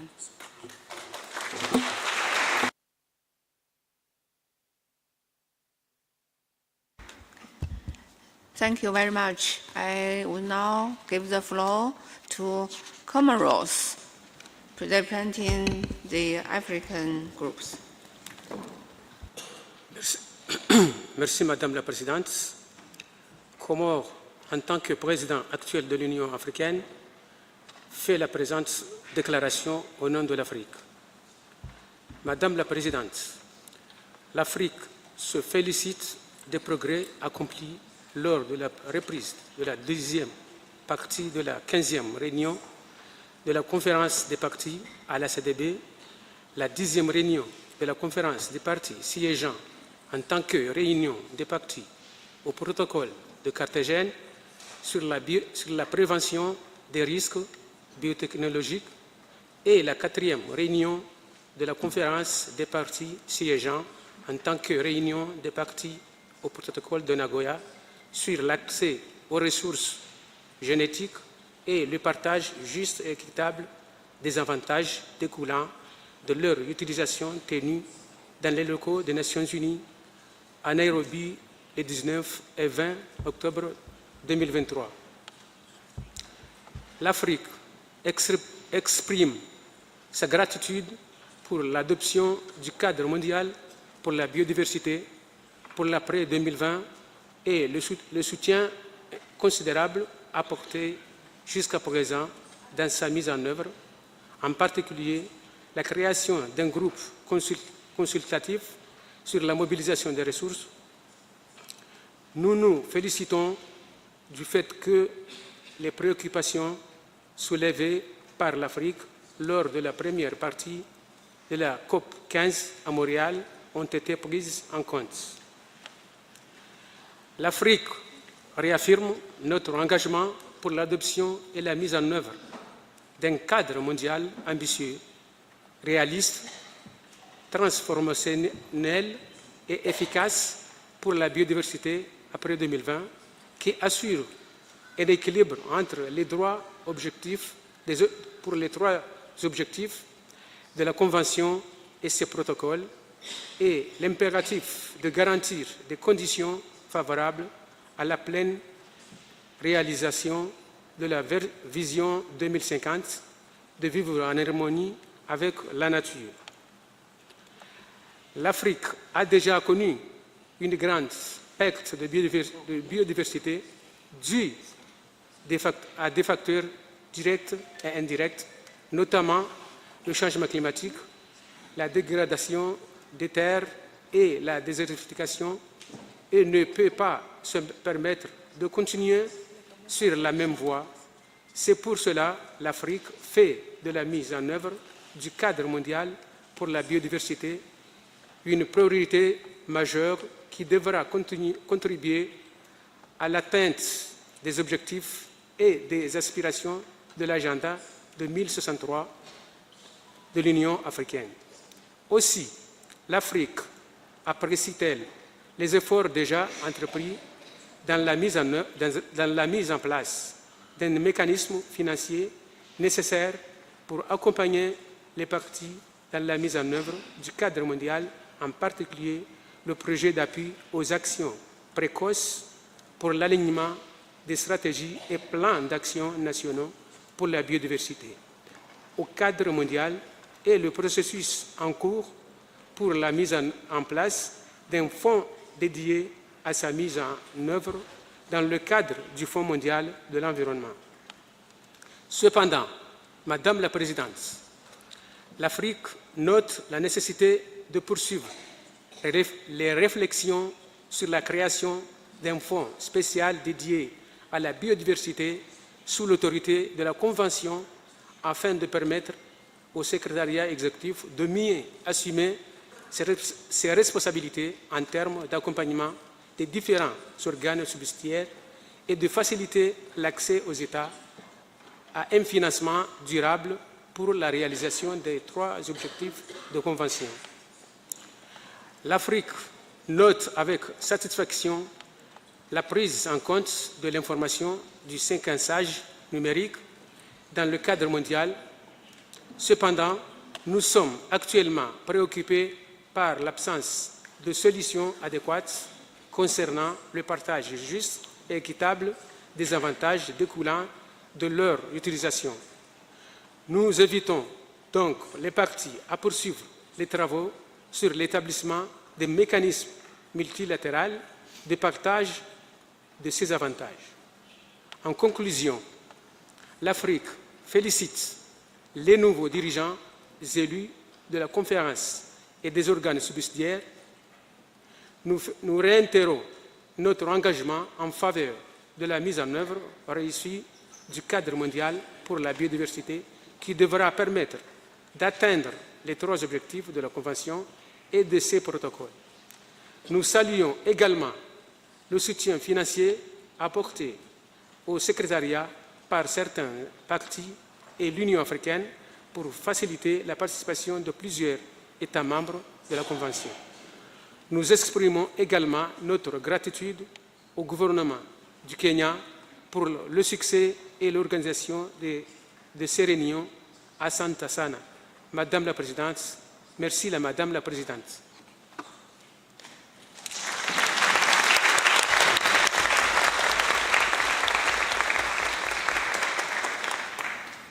Thank you very much. I now give the floor to India. SBI Chairperson, please, you have the floor. Thank you, Madam Chair. Excellencies, Namaste, good afternoon. Honorable President, Madam Jo Goemi, Acting Executive Secretary, CBD, Dr. David Cooper, distinguished delegates, UNEP officers and other governments, observers from UN bodies, representatives from other organizations, civil society organizations, IPLCs, women and youth, ladies and gentlemen. I profusely thank you all from the bottom of my heart for the faith you reposed in me and for electing me unanimously for the position of Chair of SBI at a very crucial juncture of time in the journey of CBD towards an exciting future. My special thanks goes to members of Asia Pacific Group, especially Madam Laina Al-Awadi for her organizational competence and leadership in facilitating the process of election to select me to the position of Chair of SBI smoothly. I express my sincere thanks to Dr. David Cooper, Acting Executive Secretary, Convention, for facilitating the entire process to end in a logical conclusion. I thank all the members of the CBD Secretariat for their hard and time-bound work in seeing that these important processes are completed. I will be failing in my duty if I do not thank my government, that is Government of India, for nominating me officially for the position of SBI chair. As we all know, the SBI chair is elected by parties to ensure active participation in the preparatory processes and the facilitation of the meetings. I come from a land of rich traditions and reverence to nature. Almost every socio-cultural activity in India is interwoven with biodiversity and nature. I think I understand the problems related to biodiversity in a practical sense, since I come from a country which has about 1.4 billion people, which is 17% of the human population of the world, and added to that about 16% of cattle population of the world on only 2.4% of world's geographical area. Still, India is one of the 17 megabiodiverse countries in the world. I can say it is nothing less than a miracle. We follow a saying in Sanskrit, Prakriti Rakshati Rakshitaha. That means nature protects if she is protected. Friends, we all know that the adoption of Kunming-Montreal GBF framework last year in Canada under the Chinese presidency is a landmark event for conservation and sustainable use of biodiversity and nature in general. We have only about 7 years left to implement this ambitious decision, and the fourth meeting of SBI will review the steps taken in its implementation and also support given to developing countries in taking action at the ground level. In fact, when compared to Aichi biodiversity targets, the GBF targets are sharp and smart, where commitments on what to achieve has been clearly spelled out. In this regard, I feel that it is pertinent to mention about the launching of the Global Biodiversity Framework Fund by the GEF, and also Kunming Biodiversity Fund launched by China, which we heard about it in the side event organized by China a couple of days back.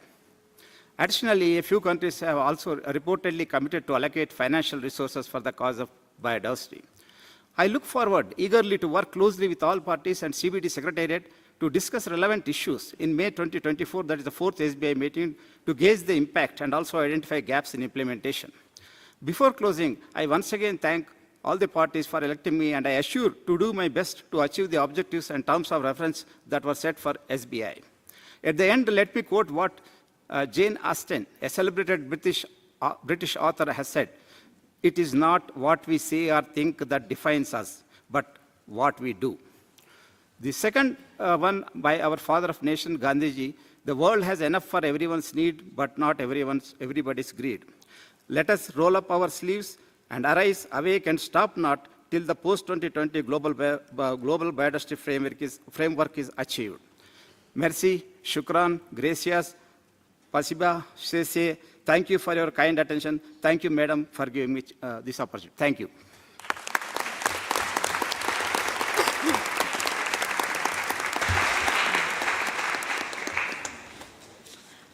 Thank you. Thank you, and thank you to the regions for their statements. And thank you for all these inspiring words. If there is no more interventions, I will give, okay, I see a request from Indonesia. Indonesia, you have the floor, please.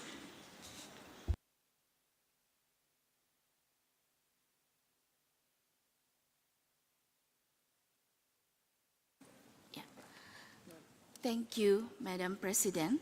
Excellencies, distinguished delegate, ladies and gentlemen, Indonesia, as the chair of Association of Southeast Asian Nations, is pleased to deliver the following statement on behalf of member states present here in Nairobi. The ASEAN would like to thank China Presidency, our host, the People's Republic in Kenya, the CBD Secretariat, the UNEP, all parties and stakeholders for their hard work to make this meeting successfully. The ASEAN member states reiterate our agreements and action as expressed in the ASEAN Joint Statement to the first part of CBD COP-15, as reaffirmed in the ASEAN Joint Interventions to the high-level segment to the second part of the CBD COP-15. The ASEAN member state welcomes the adoptions of the KM-GBF and commit to its right-based and inclusive implementations by scaling up our concerted effort to halt and reverse biodiversity loss. and promote biodiversity conservation, sustainable use, and the fair and equitable sharing of the benefit arising out of the utilizations of genetic resources. Recognizing the necessity of forward-looking plans to enhance cooperation and joint action among ASEAN member states to address threat to nature and driver of biodiversity loss, such as invasive alien species, and consistent with Target 5 of the KM-GBF, the region has produced an Asian Action Plan on invasive alien species management, which was initiated by Indonesia as the lead of AMS on the program area of invasive alien species. We continue our concerted effort toward advancing interlinkages between climate actions and the conservation and sustainable use of biodiversity, including through the promotions of nature-based solutions and ecosystem-based approach to minimize the devastating consequences of biodiversity loss and ecosystem degradations, prevent loss and damage from climate change impact, and enhance climate mitigations and adaptations, in line with ASEAN post-pandemic recovery effort. As we recover from the COVID-19 pandemics, ASEAN emphasized the importance of building upon successful experience, best practices, and the progress made thus far in One Health initiative and project in the regions, including the awareness and involvement of stakeholders and communities, considering our vulnerability to threat including zoonosis, food hazard, antimicrobial resistance, as exacerbated by biodiversity loss and climate change. We call for stronger cross-sectoral collaborations through bilateral and multilateral initiatives, as well as cooperation with international and development partners to sustainable balance and optimize the health of the human, animal, plant, environment interfaces. We abide by our commitment to mainstream biodiversity into various development sectors, including through the sustainable management and utilizations of water and natural resources, renewable energy and nature-positive and climate-smart agriculture, fishery and forestry. Significantly, the parties to the ASEAN-led Regional Comprehensive Economic Agreement, the world's largest free trade agreement in terms of combined gross domestic product and market size that account for almost 1/3 of the world's population, reaffirm their right and responsibility under the CBD. Attendant to this development are ongoing initiatives, including the ASEAN Heritage Park Program, which recognizes the region's protected area with important and unique biodiversity and ecosystem. And the ASEAN Green Initiative, our contribution to UN Decade on Ecosystem Restorations, continue to highlight ASEAN's collective endeavors. We continue to strengthen our institutional arrangement, including through transboundary cooperation to improve governance and the effective operationalizations of multilateral environmental agreements and framework. As we engage subnational, national, sub-regional, regional, and global actors, including the private sector, women, children, youth, and indigenous people and local communities to take collective and transformative actions. In light of the anticipated conclusions of the COP-15, we reiterate our call to agree on implementation mechanism and to foster effective and innovative resource mobilization strategies that recognize the common but different responsibilities of parties. Together and with the technical, scientific, capacity development and policy making and facilitative support of the Region Center for Excellency on Biodiversity, the ASEAN Center for Biodiversity, the ASEAN, as the epicentrum of growth, is a significant partner in achieving the goals and targets of the KM-GBF and in realizing the 2050 visions of living in harmony with nature. Thank you, Madam President.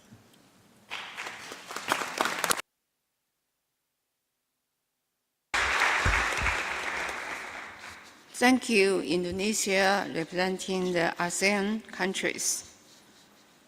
Distinguished delegates, ladies and gentlemen, After 2-day hard work, we finished all the items for the resumed session of COP-15, CP-MOP-10 and NP-MOP-4. This is an exciting moment that we are coming to an end to the long trip of COP-15, beginning in Kunming in 2021, followed in Montreal in 2022, and finishing in Nairobi today. On behalf of COP-15 President, Minister Huang Renqiu of the Ministry of Ecology and Environment of China, please allow me to express my deep appreciation to the CBD Secretariat, all Bureau members, all delegates from all parties and stakeholders for your hard work, constructive engagement, and the spirit of cooperation and compromise during the past 2 days and the whole process. My sincere appreciation also goes to the government of Kenya and UNEP for hosting us these days, and for Mr. David Cooper, the acting executive secretary of the convention, and his dedicated team who keep all aspects of this meeting going on smoothly.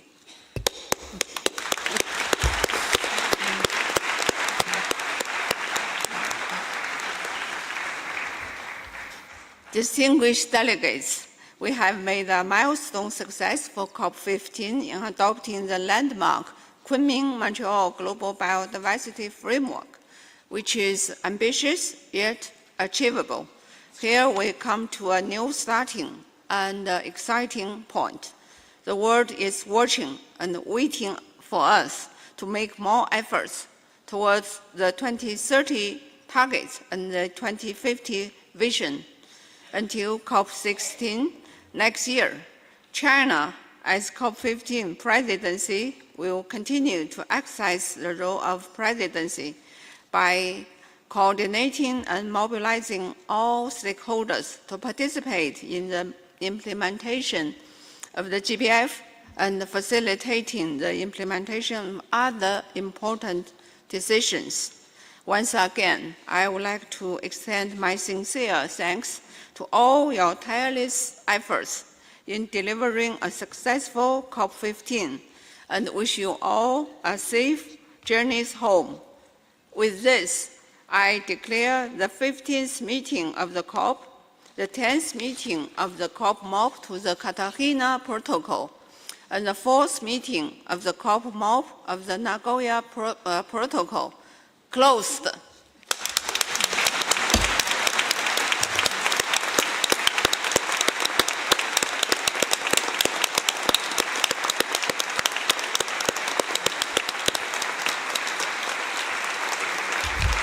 桑提桑拿，谢谢，非常感谢。